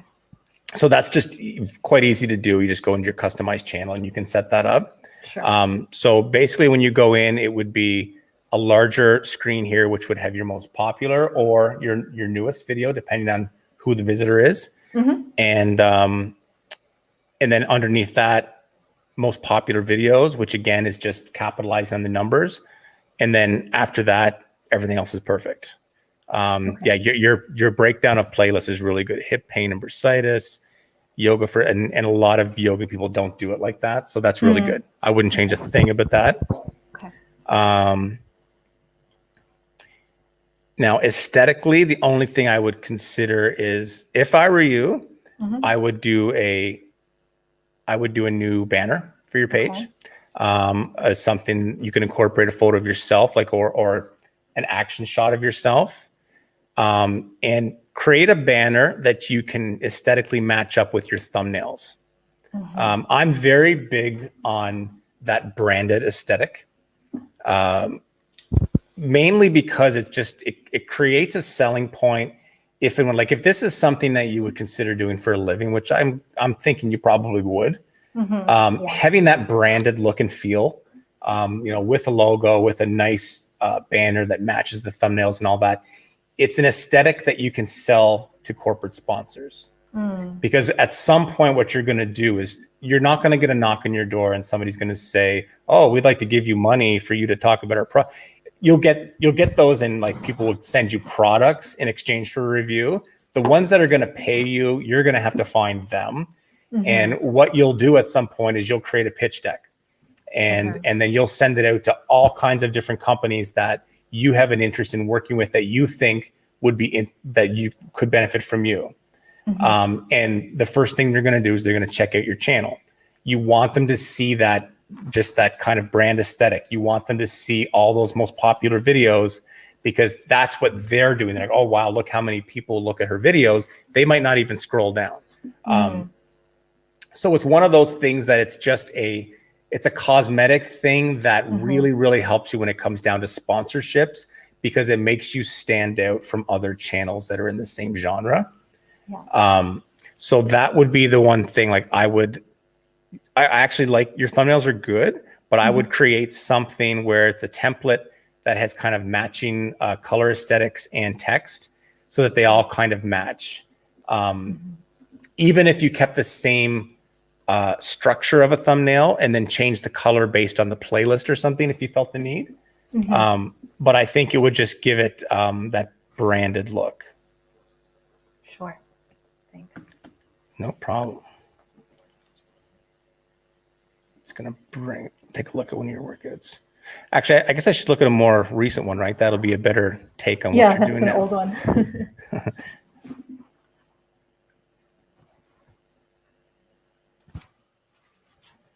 Oh, advertisements. Yeah. Do you do a lot of stuff outside? Well, that's kind of an that's just older. old. I see. Yeah, this particular video is actually kind of like a teaser for an online program that I see. That I have, like a 7-day course people can purchase. So that's maybe not the best example, actually, of a more recent video. I'm just noticing here your camera's a little off level. I'm looking at no, that's an older one that I filmed. So maybe if you pick the one before that or a couple before that. I do mostly film in my apartment. Okay. But recently I've taken a couple of trips. I filmed a few on the road as well.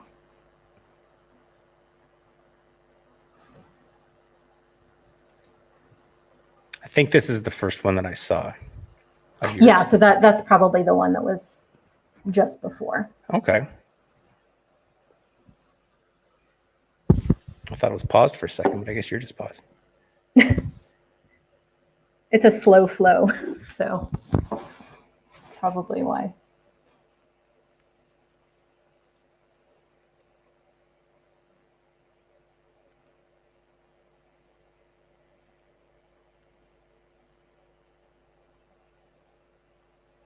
Is this typically where you'll shoot from? No, so this is one of the ones I did on the road. Oh, I see. Yeah. It's not bad though. With I can see the little scuffs in the walls and stuff, but it's You you get get a bit of a view in the background, and yeah, I liked it. So if you pick the yoga for period pain, which was all the way, that's a guest video. That's okay. So if you pick the one that's right next to it, that's my sort of usual setup in my living room. Oh, okay. Yeah. Let's jump in a bit.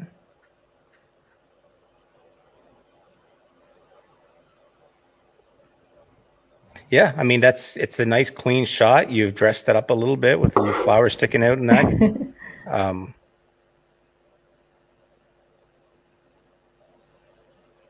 I mean, one thing that's been puzzling to me really is with the number of subscribers, which is growing in a fairly healthy way. And I actually have fewer on my French channel, and yet every time I bring out a new video, the French video will get more views. So that's a smaller audience, but they appear to be more loyal in that respect. And I don't know if that's just because there's a lot more competition in English, and that might be all there is to it. I've done so many deep dives to try to figure this out, and I just can't pin it down. I would, like I mentioned, I don't know if you heard, but I mentioned to people at the start of this, like anybody that we've reviewed with today, if you want to take your investment today and put it towards a private consultation, like I'll deduct that, because I would love to look at both of your channels. Okay. And see the differences in average view duration, because that very well could be the case. You know, again, being specific to French, there's probably far less traffic as far as videos with all the cues and that with French dialogue. Yes. And so that could help you significantly. It would be a good comparable. But that, again, I keep thinking with you with things like potential sponsorships, being able to speak, like you can say, I've got 2 channels, they both have this many subscribers, and I can promote your product in 2 languages. Now, ultimately, most sponsors are looking, at least most of them like to see North America. Like, now I don't know how it would be in Germany and that, but they want to know all your stats for North America.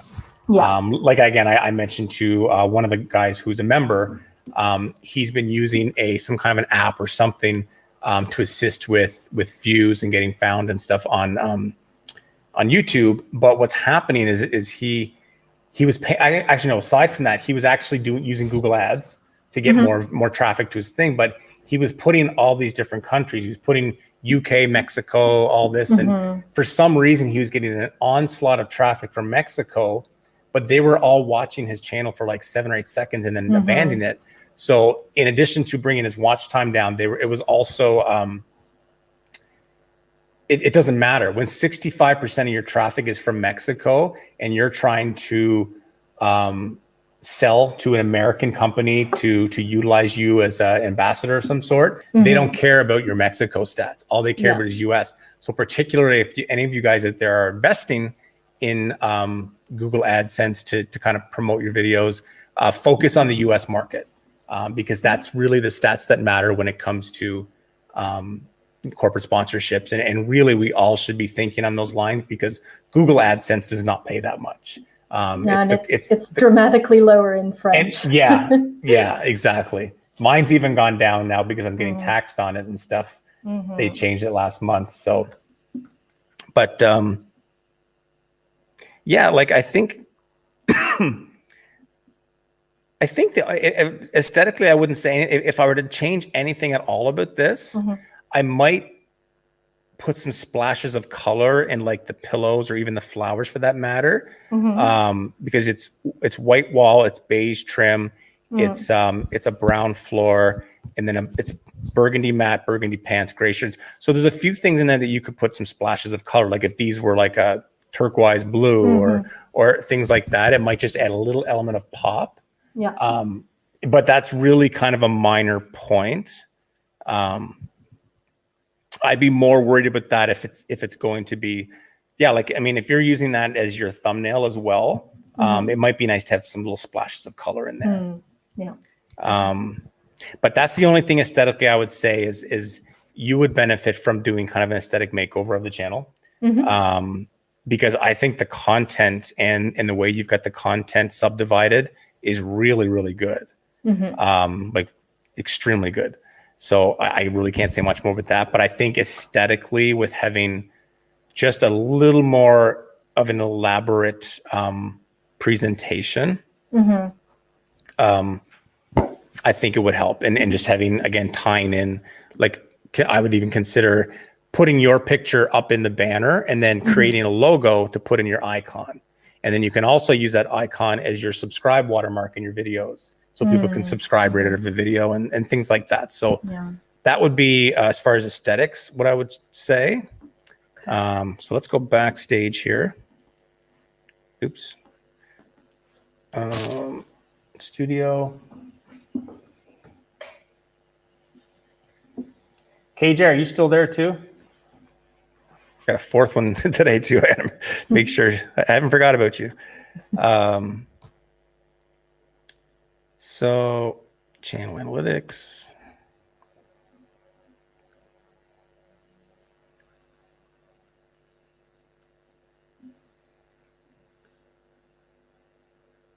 So you're producing a lot of workouts.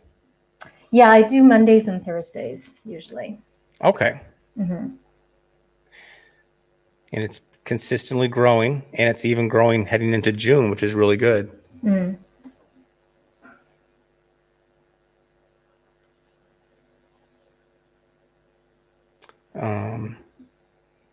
Watch time's all pretty good.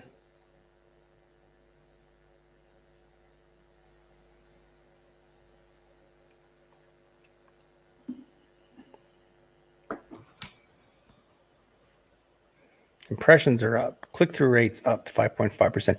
The click-through rate could be a little higher. Views are up.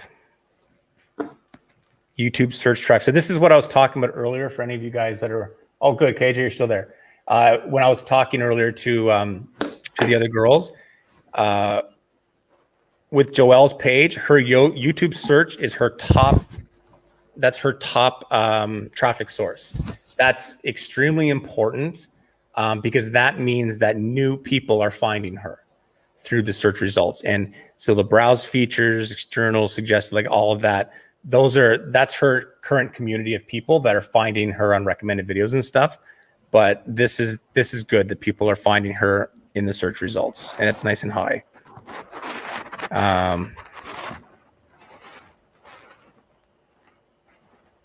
See what you're.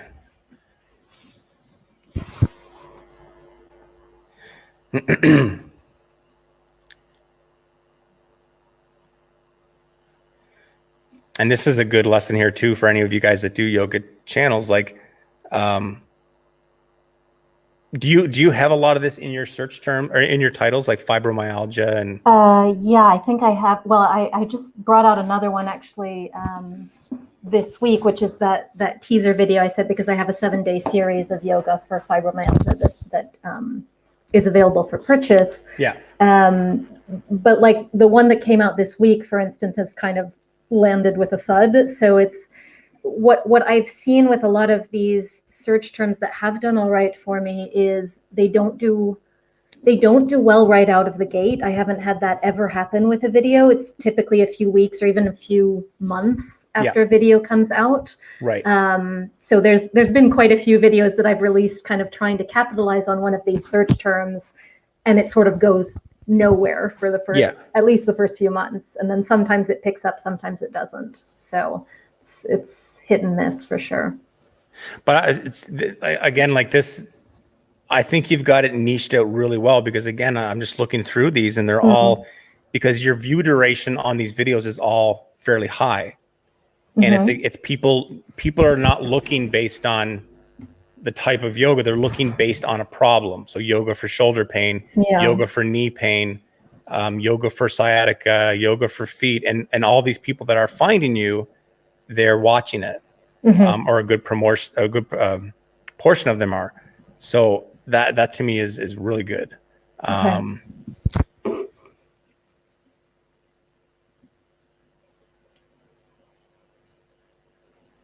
And massive United States. That's good.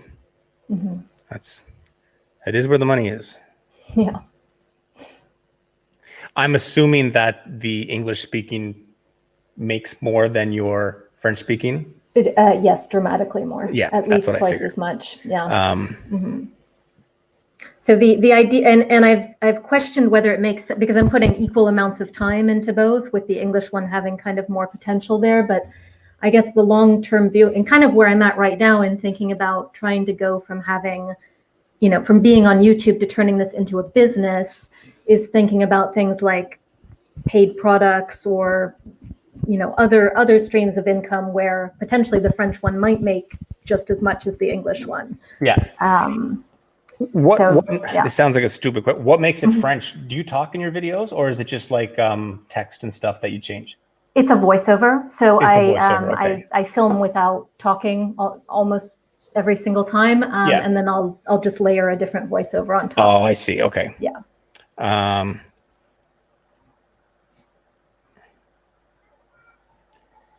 CPM 1240 RPM.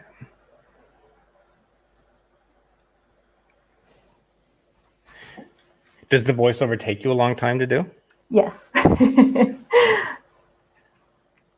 Yeah, it would technically be faster for me to actually film twice, speaking at the same time. But I think that would be more exhausting, which is part of the reason I haven't done it that way. Do you speak French, or do you have to look this up and figure out what to say? Yeah. I grew up speaking English and French. Okay. So yeah. It's hard to tell, because again, it's one of those things that if you stopped doing it in French, and then it freed up enough time to do one more video a week in English, what's that going to do for that one channel? Yeah, it's hard to say. Especially because, like I said, the French audience so far is kind of the more loyal one. So I would, I don't necessarily want to abandon that. Do you do 2 workouts a week for them? Yeah, I do exactly the same videos. So I put out 4 videos a week, 2 on each channel. It's hard to say, because it really we don't like to think like this, but it does really come down to dollars and cents. And I mean, if this is potentially an income stream for you that could potentially be a career, and you could potentially double your income by focusing more on English. Because I do think when it comes to sponsorships and things like that, I think there's a benefit to pitching that you do both English and French. But I don't know how much that would matter in terms of getting a sponsorship or not. Yeah. There's a novelty there to it, but I can't say for sure, because I never worked with somebody that did it in both languages like that. Very hard to say. But I think your titles are good. Going to reach.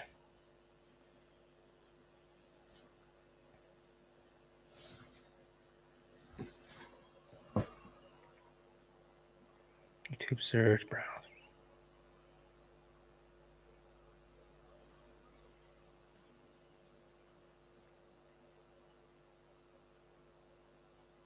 Just want to see what your click-through rates are. Reagan, do you have any tips? I mean, since I am doing usually pretty well in search, do you have any tips for increasing those other categories, like to get YouTube to sort of push you out more, like in the browse or the suggested? It really comes down to, they're going to suggest it based on watch time. And your watch time's pretty good. That's why I'm just trying to look here as we go. 20% of your audience is from YouTube recommending your content. That's not bad. You're getting lots from recommendations and you're getting lots from YouTube search. And those are two key metrics, because that's what keeps the new people cycling in. So, I mean, it really comes down to, I always tell people that there's three types of content when you're running this like a business. There's discovery content, community content, and sales content. Your discovery content is giving people the YouTube videos or the yoga videos that are very mainstream popular. And whether that's for beginners, for weight loss, for six-pack, that kind of thing. Those are the ones that have sometimes the chances of really going viral to bring in more numbers to your channel. Community videos would be more along the lines of yoga for fibromyalgia, yoga for foot pain. They're a little more niche and specific. And that's the kind of stuff that keeps people in your community, because they know, and this to me is a fantastic niche. Like, they know that if I have a sore shoulder, Joelle's got to work it for me. If I've got a bad knee, here, and this is the kind of thing like people would recommend it, because people talk about their injuries and their ailments all the time. And it's nothing for someone to say, I follow this yoga channel. She does yoga for all these different body part injuries and stuff. You should check it out. Like, that's the kind of stuff that keeps people referring to you. And then your sales content would be a members only platform. And that's where you could produce content, like whether it's creating programs. Like what I'm starting to do with my channel now is creating structures. So creating actual programs on how they can use my channel. It's like, I've got a bunch of random workouts that are on there, but here's the 30-day program utilizing just my sandbag workouts. And here's a nutrition component. And here's what you do Monday, Wednesday, because we take for granted sometimes, if you, let's say you've got a workout that's like yoga for hip bursitis.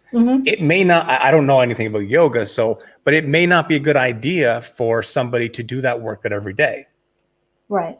But if somebody's got a bad hip and they're at that beginner level and they don't know, they may just keep doing that and doing that and doing that. And it could be aggravating an injury, instead of, basically doing this nice stretch segment and then giving it some time to recover and then maybe try it again in a few days. Like, people don't understand that. So creating like these little, and these are just simple ways. And these are ways, like with members, I always try and get them to eventually start using Buy Me a Coffee and things like that. And just creating some value-based things that add to your channel. So you giving structure, instead of you producing a 30-day yoga program, you might just create a written program. And lots of the big channels do this. Whose channel was on? I was on Caroline Gervin's channel recently, and she's got that. She's got this big downloadable document, which kind of breaks down which workouts to do on what days with nutrition elements and all that kind of stuff. And she gives it away for free. But you could do this and sell it for $10 or $19.99 or something that's, just in that cusp where it's affordable. And she can basically, people can buy that because they don't, it's nice to have a schedule and something to follow, and it makes them feel more confident in what they're doing than just randomly picking. It's like that person who goes to the gym but doesn't have a program, and they're just kind of, you see them wandering, they'll sit on a machine and they'll do an exercise and they're kind of looking around, then they'll go do what they just saw somebody else do, and they don't know what to do. And it's really, it's frustrating. Their confidence goes down and they quit. So that's a way that you can do a value add, or you can do sales content. Could be private one-on-one yoga. If somebody's got an injury and they need a private session, they can do like a live, whether it's StreamYard or Zoom or something like that, a 1 hour session with you for X amount of dollars. Or just doing, maybe you do one workout a week that's a members only workout, and then you sell a membership for $5 a month. So there's lots of things there that you can implement. But yeah, I mean, I really can't say, like, your traffic is high. Your traffic's higher than my channel is, to be totally honest with you. Still smaller though.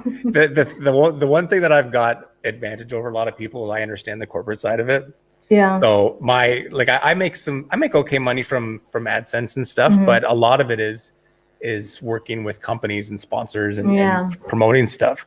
And that's the stuff. I mean, your your channel is completely set up for that. Because I mean, the biggest selling point is, when these people are investing in Instagram influencers and stuff like that, like for you to be able to say, that you've got people's attention on your channel for, like, what's your average watch time again? I forget. I forget what it was, but if your average it varies a lot, yeah. If your average view duration is 7 minutes, and you can tell people, it's like, I have this many followers, they're on my channel daily, and they stay on my channel for an average of 7 minutes. That's a lot of time for me to sell them on your product or service, as opposed to somebody who's flipping through a news feed on Facebook and they bomb by somebody's thing. So you've got all kinds of really good metrics in here that you can speak to somebody. And the great thing is, when you set up a really good sort of docket to send to companies, the problem with a lot of these people in marketing roles, and I'm going to be totally honest because I've worked with them, they don't know anything about this. So they just see the numbers and the metrics and it becomes something that they can present to their boss and look like a smart person, and you can get deals from that. You're not dealing with people that really understand it. Most people that are in marketing director roles would not know as much about YouTube and the metrics as you do right now. So when you create a really nice presentation and send it off and show them average watch time and impressions on your videos and all this kind of stuff in 2 languages, and it's a really bulky presentation that's hard for people to turn away from. And I have worked with people who have YouTube channels. When I was with the past company that I was with, they were getting upwards of, I think it was $50,000 a year to produce 1 video a month. And they didn't even have to put the video on their own channel. They gave it to us, and it was the dumbest deal. Like I had nothing to do with it, but it was great for them. And that's the kind of stuff that's out there. So really, like, I wouldn't change your choreography. I wouldn't change your niche. I think for you, if you were to focus on anything, it's aesthetics. Maybe putting some splashes of color in the background in your apartment. Again, I don't think it's really important, because I think based on how your channel's set up, people are using it as utility. So it's really kind of a moot point, but if you felt like it, you could do that. And then aside from that, I would consider doing a kind of an aesthetic makeover of your front page. If it's something, you're not comfortable with, it is something that I do help people with as well. So we could always talk about that too. So, but that might be the only thing I would really consider is thumbnails, thumbnail photos. I think the titles are really not too bad. Maybe 1 out of every 5 videos, go for that discovery content. Break out of the niche a little bit and create kind of a mainstream video, whether it's, again, for beginners or something like that. But I definitely would not abandon what you're doing. I think what you're doing is really good. And I mean, and again, like your growth is showing from it. So, like, it's just, there you go. There's the last year. You can see it going up. So as long as that line's going up, you're good. But I mean, that's really what I would say from it. Did you have any questions? I think I'll have to probably digest a few things here, and maybe come back to you with with a few questions. You can email me and let me know. Like, there's definitely, and as I said, if we spoke in private, there's probably more stuff we could bring up. Sure. But yeah, you can email me regardless if there's anything that pops in your head later. But I think you're doing a really good job, and I mean the growth shows that. And again, you may slow down over the next couple of months, but so far you haven't shown signs of that. And it's really just the aesthetics. And I think all that's going to do is just enhance your channel that much more. I think this is the easy part. Creating content that people want is the hard part, and you've got that down. So you've already got the hard part done. So this is really the easy part. This is the stuff that can be fixed up fairly quickly. All right. Well, thank you so much. No problem. Thank you very much. And we will talk to you again very soon. Sounds good. Bye, everyone. See ya. All right, KJ, are you still there? I know you're in your PJs.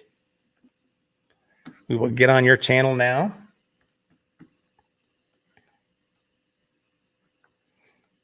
So that was really interesting, guys. Let's get off Joelle's channel here.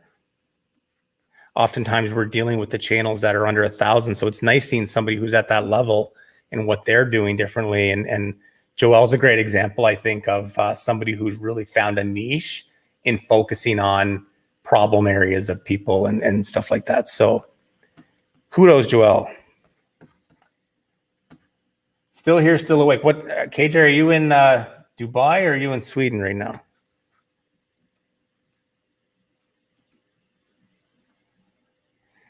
Oh, and that was the other thing, KJ. Did you give me the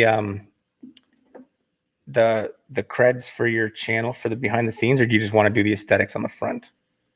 Oh, you did. Okay, I got it here on my phone. I will accept right now.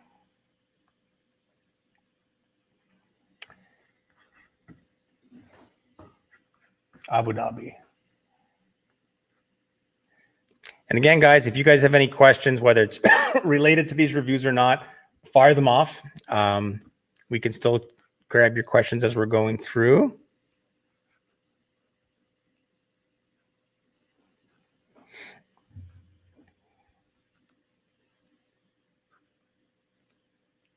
Just bringing up your stuff here, KJ.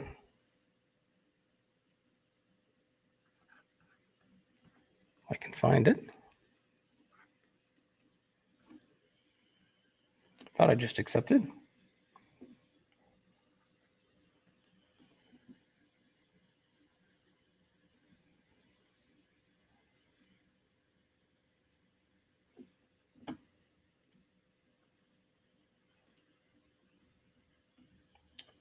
Maybe I didn't.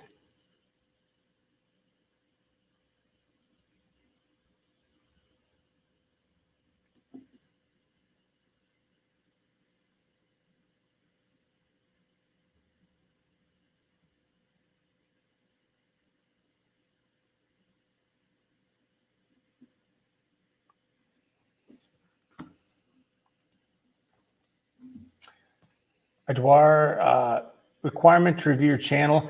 Basically, Edouard, all you have to do is go to buymeacoffee.com/trainerhub. It's actually in the channel thing. And if you do a donations, minimum donation of $10, and then you just basically can make me a manager of your channel so I can see the analytics and we can go over it. We could probably still do it today. It may just be a private by then if people get tired because we're coming up on 2 hours now, but I could still try and do it.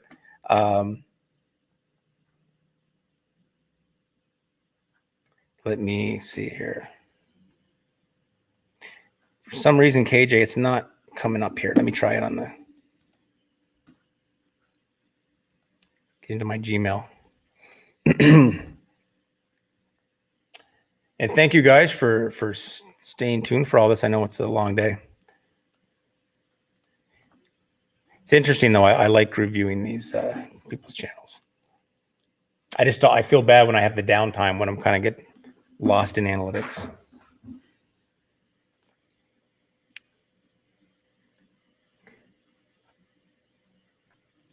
All right, I think I've got it now.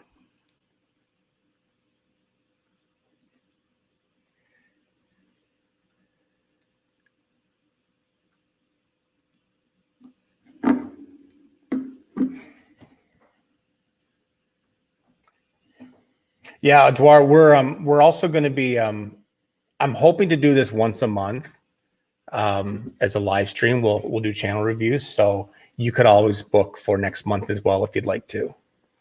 And then we also do. I also offer private one-on-one consultations if you prefer to do that, and then just discuss it. Those are much more in depth, obviously, because there's only so much we can do here. All right, KJ, I'll be talking to you virtually over text here. So bring up your channel.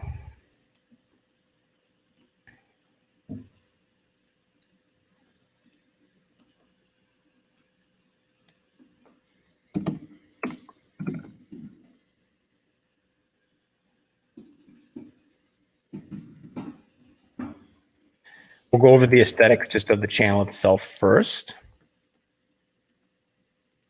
And then all right, let's bring it up.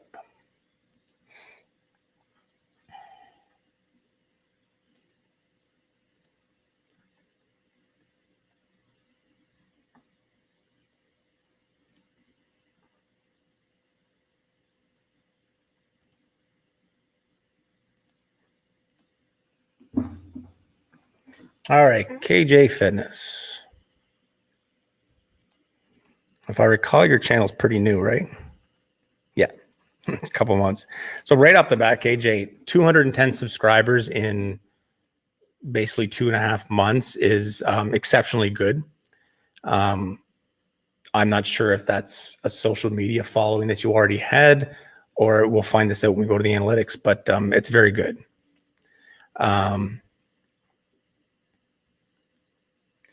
Similar to what we spoke about with Joelle just now, I would, if I were you, do a playlist of popular videos and push that up to the top. Reason being is, again, visually seeing the highest amount of views, it gives you that element of success that people do pass judgment on. Again, whether it's right or wrong remains to be seen, but it is what it is. So put them up there. I would also make sure you are using this display here. I would make sure that you have, again, your most popular video for anybody who's new to your channel, so they see that, and then have your newest video for anybody who's a returning subscriber. Channels aesthetics, I think your banner could be significantly better. It's nice and clean, which I do like. And it's straight to the point, home workout videos, which is great. It doesn't say a lot about kind of your niche or what. That's what it always comes down to. And I sound like a broken record because I bring it up so much, but it really comes down to your niche. It's like anybody who comes across your channel, they're already looking for home workout videos. So it's good that they know that, but it doesn't say much about what your channel is. Is it all 10-minute home workout videos, or express home workout videos, or is it dumbbell home workout videos, or is it, whatever that kind of niche thing is that keeps them kind of paying attention. Like I would be creating, again, a banner and kind of pick a color palette that you want to work with that works well on YouTube. Create a banner, create a thumbnail that matches up with your banner. Again, it's creating that branded aesthetic, which really gives it more of a business look, which it does enhance and help with people that come across your channel. It just gives it a much more polished presentation. Yours is very clean, don't get me wrong. It's actually quite nice, but it does give it a little more of a polished, branded corporate look. And that does help when it comes to looking for sponsorships and things like that. Just having that nice, clean aesthetic and just it makes you look more like a brand than a person, which just is perceived value.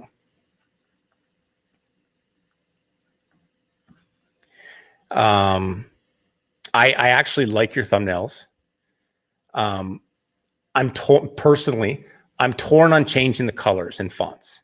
I do like the double where it's like kind of an action shot or 2 action shots, or the close up with the one in the background. I think you're doing quite a good job.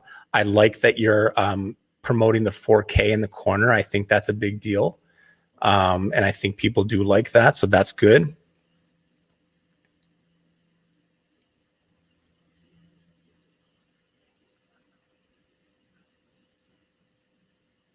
That's the only other thing I would consider doing is possibly picking a color scheme and maybe sticking to it. Because I'm assuming this might be a Canva thing, or at least it was at one point in time. I certainly like the ones where it's more of a photograph than the ones where the background's chopped out. Personal preference. I've said that to a lot of people in the past. So, but overall, it's quite good. I would just consider find a color scheme that you like. Find 1 or 2 text elements that you like. So your typography, and so keep a consistent color palette and typography in each thumbnail. Will be the only thing. Other than that, you can kind of be creative with it. I like your titles are good. I think the only thing that I would consider doing is where you're doing like the 11-minute workouts and the 12-minute workouts. You might want to try changing those. I could be wrong, but people searching for stuff, they maybe they tend to round it off. 10-minute lag workout, 15-minute lag workout, 20-minute lag workout, 5-minute lag. I don't know if they're saying 11 minutes or 12 minutes. So while that's good for your community to see, for somebody who's typing for a workout, there's a lot of people, as we've talked about in those Google Trends reports, that are looking for 15-minute booty workout. They tend not to look for a 13-minute or an 11-minute. Like those are just kind of obscure numbers to be searching for. They tend to round it off by 5 minutes. So maybe increase the workout a bit or just round it up for the title. Because oftentimes like an 11-minute workout probably has 1 minute worth of enter and exit as far as the start and the end of the workout. So it probably is 10 minutes of actual exercise.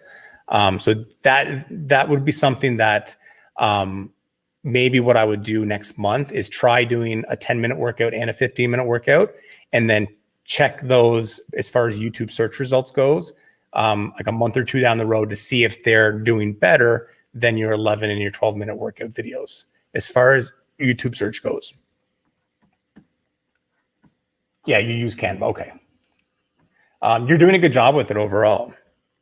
I'm not huge on the cutting out stuff so much, but yours is actually looking quite good. I like the color scheme on this most recent one here, the gold kind of, and I can see how you kind of match it up to your wardrobe, which isn't a bad idea. All right, so let's have a look at your analytics.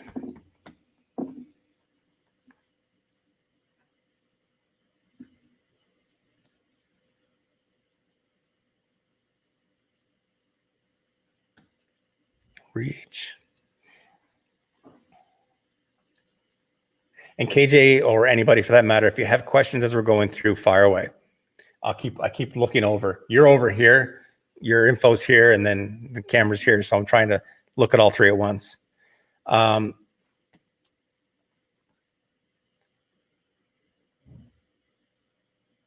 So I can see a lot of traffic. Well, not a ton, I guess. 21% from YouTube recommending your content. That's good. YouTube search 4.5%. That needs to be improved upon.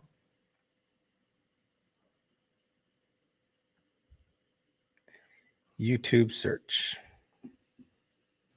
So these are what people have searched and came across your page.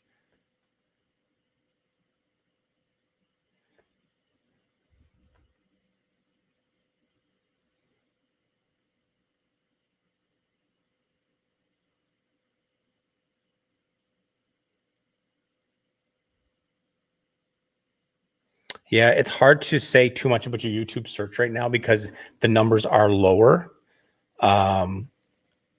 One thing I'm noticing, like 7-minute ab workout did really well, but of course that's only one person. But they did, I'd say, do the workout because they watched you for 7 minutes and 34 seconds. A lot of these warm-up exercises before workout, you had a couple searches there. So if you have some warm-ups that you've been doing, those are working. People are finding you and doing that. A lot of these, I don't know, Austin Dotson ab workout, I'm not sure why you would come up in that search, but a lot of these are low, like the average view duration. And again, that's what hurts you surfacing in search results. And that's what hurts with recommendations is if people are watching for short periods of time.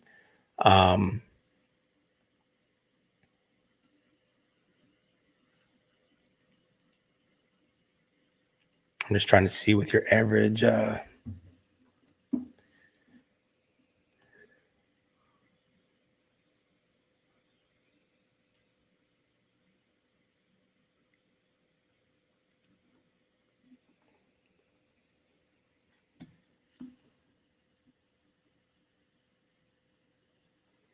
You promote your channel quite a bit in Facebook workout groups. Okay, that's good to know because I can actually go right down and find out if that's doing you good or bad.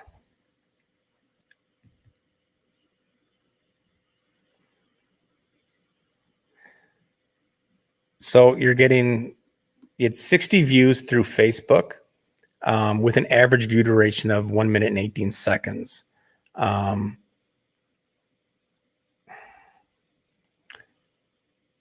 Device type.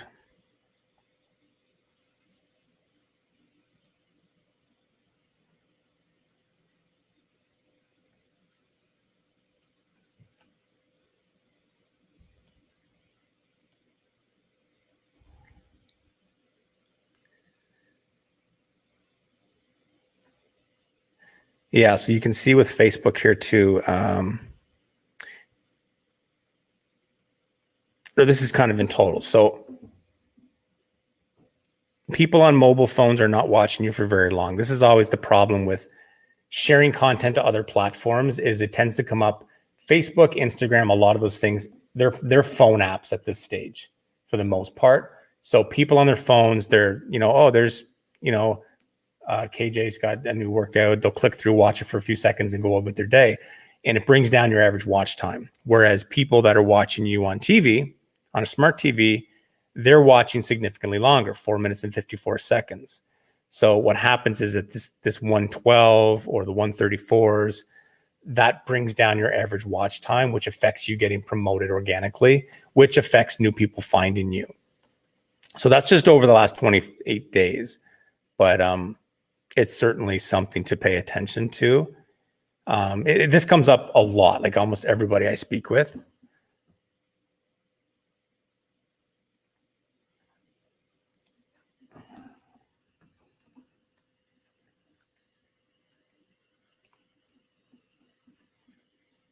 Get back to the normal page here.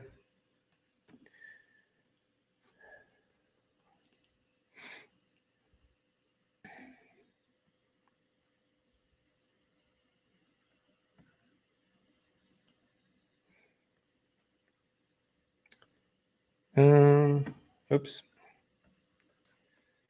Get out of that.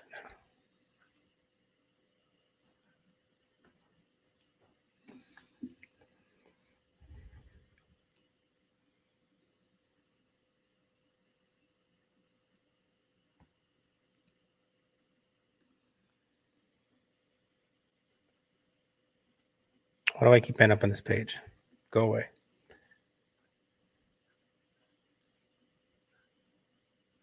Go away. Sorry, guys.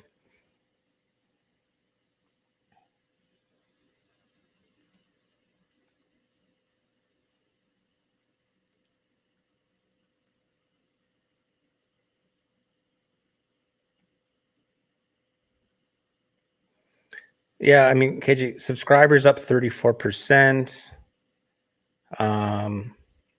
This metric here, if you don't pay attention to it, this is in your audience section of your analytics. The darker the purple is when your subscribers are on YouTube. So certainly for getting a lot of views out of the gate, trying to actually upload your videos during these timeframes when you see the darkest is very good for you because you'll get those initial views, which again triggers the algorithm that, okay, people are liking this video, they're watching it, that sort of thing.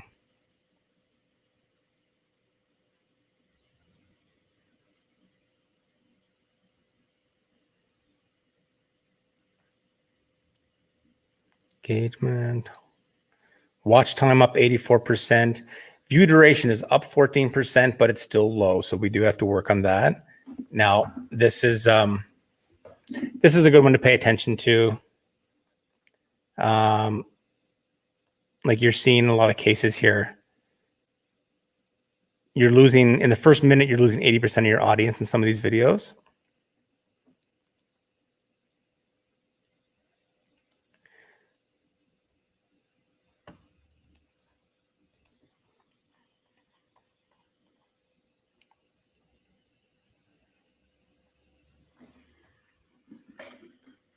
How did I end up here again?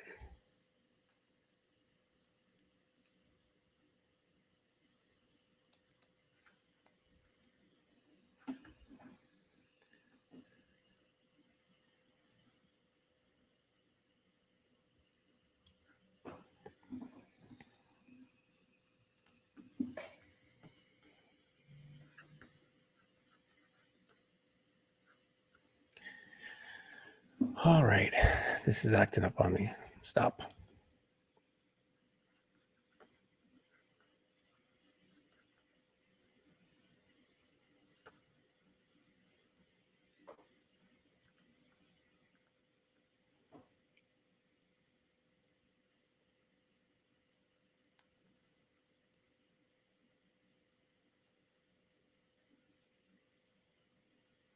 So I think, KJ, what it comes down to really is, again,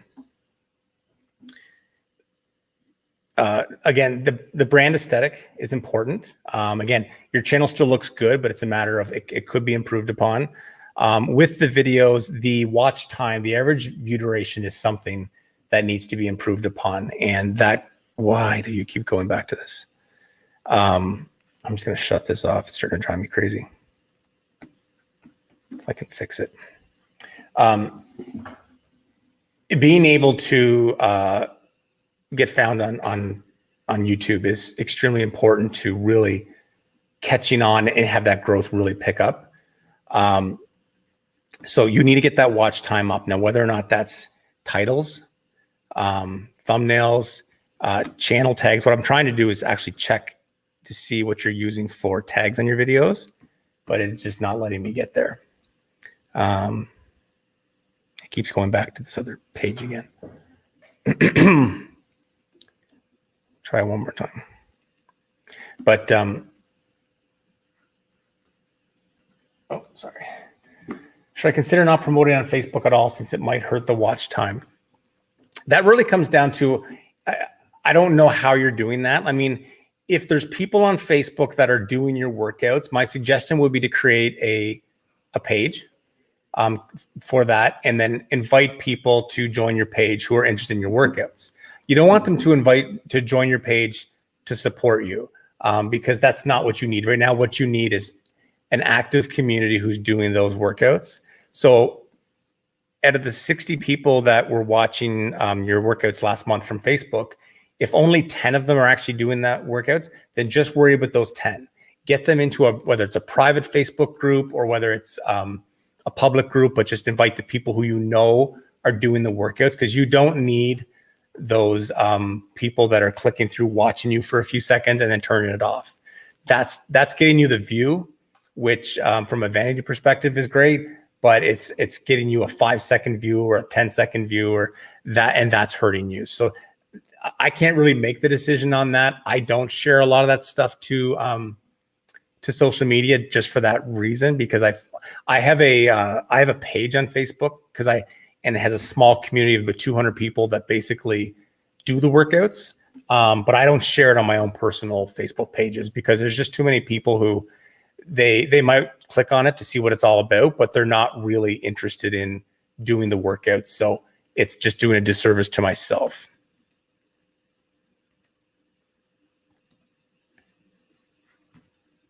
I am trying so hard to get back to the main page and it will not let me. All right, try this one more time.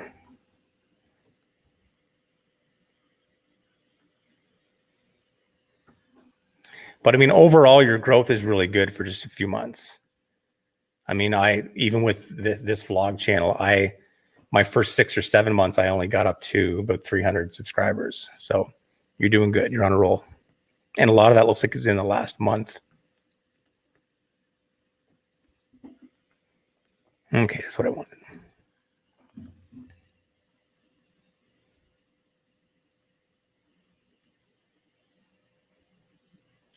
So I'm just looking at your channel tags now, and I'll just do a share here.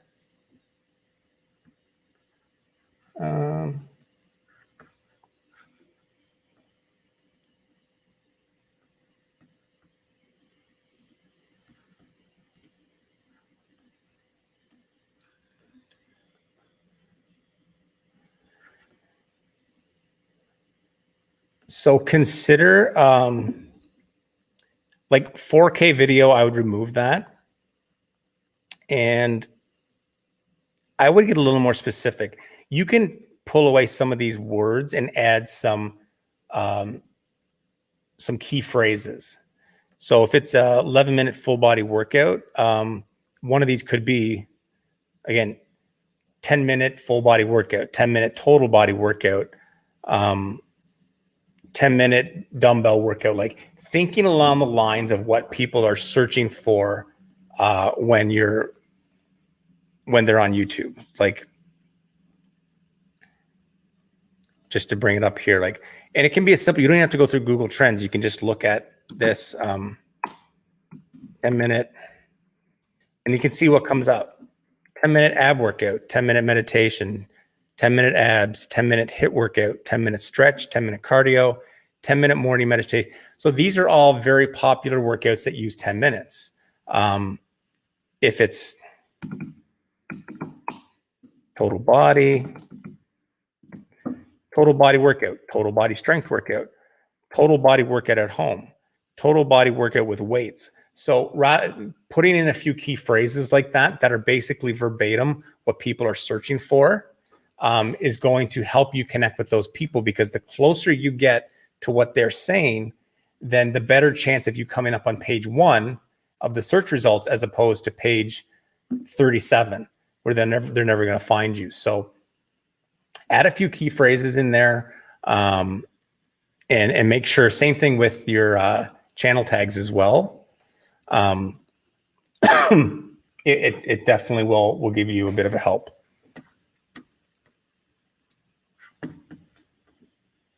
So let me move this share.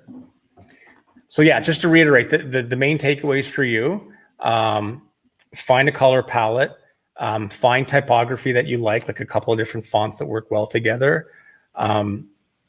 Try and keep, I would redo the banner for sure. I would create a thumbnail that's got a same kind of aesthetic vibe as the banner, so that all kind of meshes well together. Make sure you keep in mind of what colors are going and fonts are going to work best in search results, as opposed to what your favorite color might be.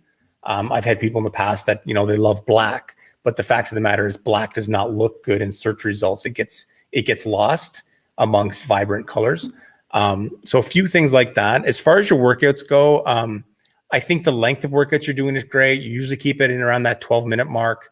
Obviously between 10 and 15 minutes, I think is best if you're in that range. Because when you do get monetized, as we spoke about earlier, you can go back and you can actually add mid-roll ads. This is a big reason why I always tell people too, do your workouts in a round format where people can have a rest period, because those rest periods are perfect places for you to add mid-roll ads afterwards. And then suddenly a workout, instead of having one advertisement, you can put 4 without disrupting the flow of the workout. And then suddenly that one video is making 4 times the amount of income that it would if it was just had one advertisement in it. So keeping that in mind for the future, because I'm sure that ultimately you want to be making money off this. Have basically only looked at the SEO score from vidIQ or TubeBuddy when putting in the tags. Yeah, and I know a lot of people do use TubeBuddy, and I'm not totally sold on the way they do tags. They seem to try and come up with these unique and different ways of saying things, but the problem is that this is auto-generated. It's not based on an intellect. It's based on, like, if I'm looking up, I don't know, a video on how to play the piano, they're just finding new ways to say it that somebody else hasn't said without actually looking at how people are actually saying it. That's why using just your YouTube search bar and seeing what comes down, and using Google Trends to see what people are searching for, that tends to work better. The other thing, I did a video a month or two ago about kind of reverse engineering Google AdSense to find the words that give you the highest CPM rate, which is your cost, how much you're paid per 1,000 views. Because again, a lot of people get anywhere from $5 or $6, whereas since I started using the Google AdSense thing, I've got videos that are paying me as much as $30 per 1,000 views, as opposed to $5 or $6. So all those little things will increase your revenue once you get monetized. And this is the time you start thinking about that, not once you're monetized. Hey, Nordic. So you can still use vidIQ and TubeBuddy for that stuff, but I think you being in this profession and being able to see how, those people who are not quite as educated in fitness and how they're looking for things, I think you, with a little thought, will probably do a better job with key phrases than those apps will. They do help, but I wouldn't be totally dependent. And a great way to test it is just do a couple videos using those things, and then do a couple videos using your own intuition along with Google Ads, or along with Google Trends and the YouTube search bar, and then compare them. And then you'll see basically who's smarter at this, KJ or TubeBuddy, and you'll see. And I would bet on you that you'll probably do a better job. I'll leave it at that. Yeah, I mean, search bar is easiest because it's right there in front of you, and again, it's pretty accurate, so it's a good one to try. But so that's really it. I mean, it's kind of consistent across all the people we spoke with today, is getting that watch time up. Creating a few videos that are more discovery-based videos that are really, targeting, whether it's booty workout for beginners or, focus on problem areas. Just find out what people are looking for, present it to them, get them into your ecosystem, and then you can start kind of laying out a community of like this menu of stuff that you do. Because I think if I were to say one thing is, you're still in that area where it's like, you know exactly what your niche is yet. We know your channel's good. We know you're good at what you do. Everything looks nice. The videos are very nice quality. The music is good. What can, could you describe your channel and make it unique going up an elevator 5 like that whole elevator pitch thing? So it's really coming across as like, here's a good video. I did it. What's my reason to stay? And it's going to come down to, well, all my videos are this, or all my videos focus on this, or I deal with just this, or finding those little niches that will basically lock people down. Say, I want to stay because I want to be around when she promotes her next video because I might like that one too. So that's really what it comes down to. Otherwise, though, like again, being a few months in with over 200 subscribers, and you grew by like 100 and some subscribers last month, that's good. I mean, I've been doing the vlog channel for a year now, and you got as many subscribers last month, I think, as I did, or pretty close.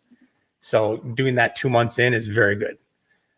2 months into any of my channels, I was doing 2-3 subscribers a month if I was lucky. So you're doing good there. So do you have any questions, KJ? And as I said, like with everybody that I spoke with today, if you have follow-up questions, email me. If you wanted to turn this into a private consultation, we can book that and basically use the payment that you made, the donation, and discount that off the price of that. And we can go into more details one-on-one. Totally up to you guys. But asking follow-up questions, just email me. And there's obviously no charge to that at all. Edouard, does paid adverts help with increasing awareness to your channel? Yes. But it's kind of hit or miss. Like you got to make sure that you're targeting the right area. I mentioned earlier, I'm not sure if it was before you came on, but one of my members who I work with all the time, he pays for advertising to get more views on his videos, and it does work. But what we noticed yesterday is that he was clicking on Mexico, UK, like all these different places, and he was getting a huge amount of people. Like he sets it to about $6 a day for advertising. He was getting a huge amount of people that were responding and finding it. But I think about 65% were from Mexico. And for some reason, they were just watching his video for like 7 seconds on average and then turning it off. So it's like, that doesn't matter. That number one, that hurts your average view duration, which actually hurts you with organic being found in search results and stuff like that. Secondly, you need to start planning now for corporate sponsorships.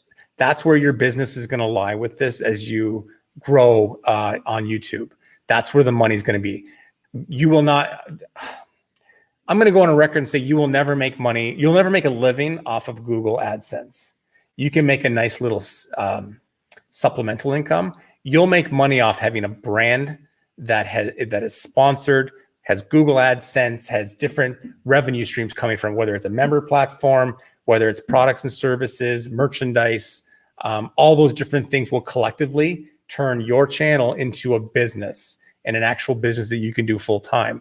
If you just focus on Google AdSense, you'll have a little bit of side income coming in at best, and it won't be enough. So make sure that whenever you're advertising that you're targeting the right areas geographically. I would stick within the US because most corporate sponsors, they're looking for US. I'm not sure, Edouard, if you're in the US or not, but that's basically my recommendation.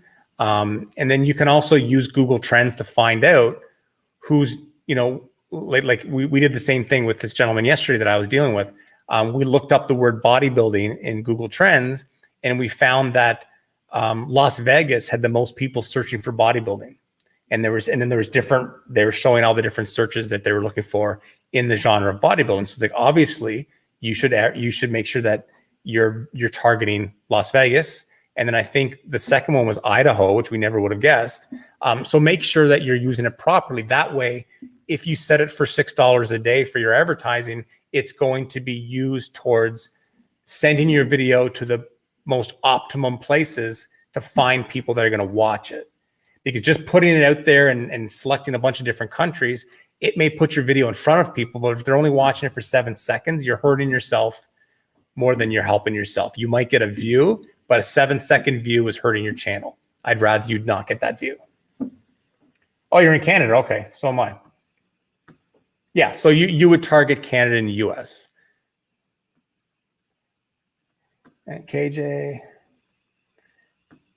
No, that's no problem, KJ. And as I said, it's kind of convoluted on here. I've never done really a live channel review, especially when somebody's not on with me. So trying to talk to you and look at your analytics and then look at the things that I realize it's a lot harder than I thought. So definitely, if any other follow-up stuff comes up, any of you guys can email me today with that, and we can definitely sidebar. So that's no problem at all. And Shango, take on starting a channel for men in the bodybuilding niche. Yeah, I think it works, Shango. It's I think it's good to have, like, it depends what your niche is going to be. Is it a vlog? Is it a tutorial on how to do stuff? Are you in bodybuilding, or you just have an interest in it? Because I think being within that culture is good, because then you're actually talking to people. I find bodybuilding does have a strong interest on YouTube with the 18 to 24 demo, primarily in the US. Also, there's a lot of bodybuilding interest in India, believe it or not. But yeah, there's obviously a niche there, but it's a matter of what you're going to do and how you're going to do it. And if it's tutorial based, educational based, vlog based. But like anything else, there's an audience for everything on YouTube. I say. And yeah, if you're looking for tutorials, yeah, go for it.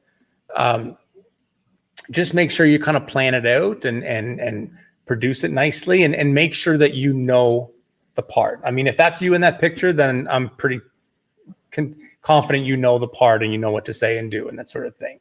Because oftentimes what happens is people have an interest in bodybuilding, so they start doing stuff about bodybuilding, but they don't really look like the measure of success for bodybuilding. So suddenly you lose credibility with the audience. And Edouard, no problem. Anytime you have questions, feel free to reach out. By the way, if any of you guys, I'm seeing a few new faces, if you go to my main channel page, there is a link to a private Facebook group, and it's a great spot to interact, not just with me, but with other people who all have, it's a private group, all people with growing channels. It's a great place to ask questions. If you want somebody to look at your video beforehand and give you like constructive feedback on it, good and bad, make sure you go there. It's on Facebook. It's Fitness Marketing Hub. You can just search it, or the link is on the main page. I'd love to have you guys over there. Also, before I forget, if you guys do get a chance, if you found some value in this today, make sure you hit the like button and subscribe too if you haven't already. But that does help me quite a bit. Shango, you think the vlog styles are overdone? Yeah, there's a lot. And the problem with bodybuilding is it's a very vain industry. And I've worked in it with sports nutrition and supplements and stuff. And a lot of bodybuilders, both male and female, have a hard time not making their channel about themselves. And it's always that sort of thing. Hey, everybody, people always ask me what I do for such. And that is a great way to turn off a lot of people. Unless you've already won a major bodybuilding title, you're nobody, unfortunately, in the industry. But that's not to say that you don't have a vast amount of experience and knowledge that you can share with people. You know, you might be a bodybuilder who is by nature a hard gainer, which is like so many kids in that 18 to 24-year-old age. Bodybuilding for women is a huge search topic right now. I know this because I looked it up yesterday, dealing with one of the other members. So there's a lot of stuff out there, a lot of people looking for information. And if you're doing educational tutorials and you actually know your stuff, then I think that's a great idea.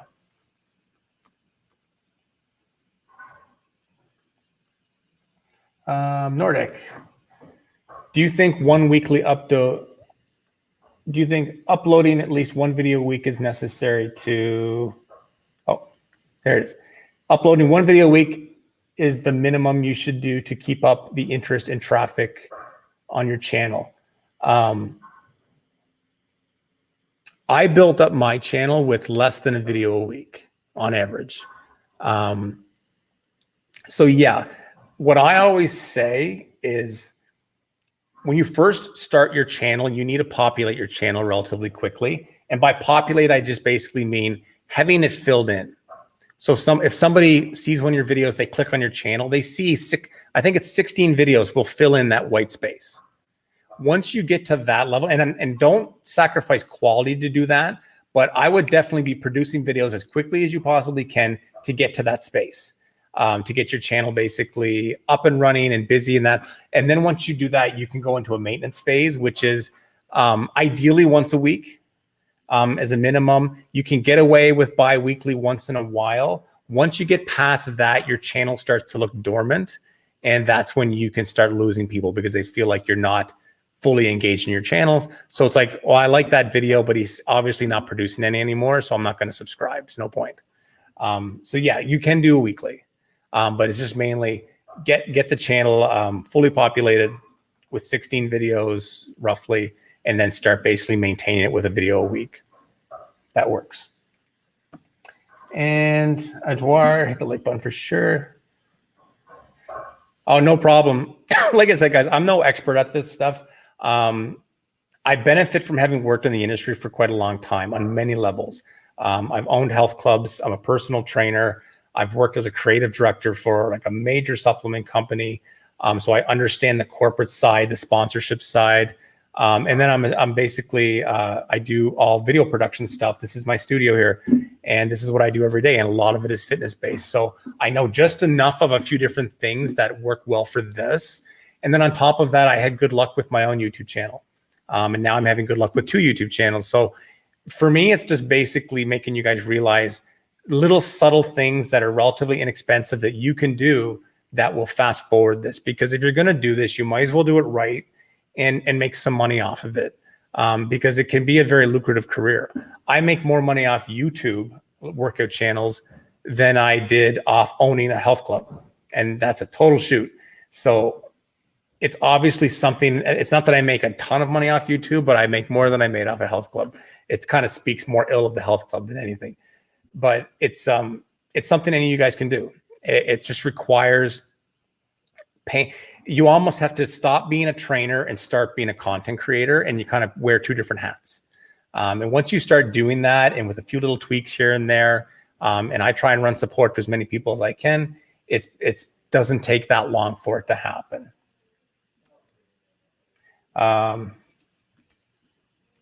Yeah. So with that, guys, if there's no other questions today, this is a long one, 2 hours and 40 minutes. Thank you all so much for coming out. I appreciate it. We're going to try and do this every month now. We do offer private one-on-one consultations, which you can find at Buy Me a Coffee, which is right up there. If you want to check that out and follow that, there's different products and services that I throw up there. But we are going to try and do once a month live stream where we review channels. If you have an interest in that, just pay attention for when we're going to do it next.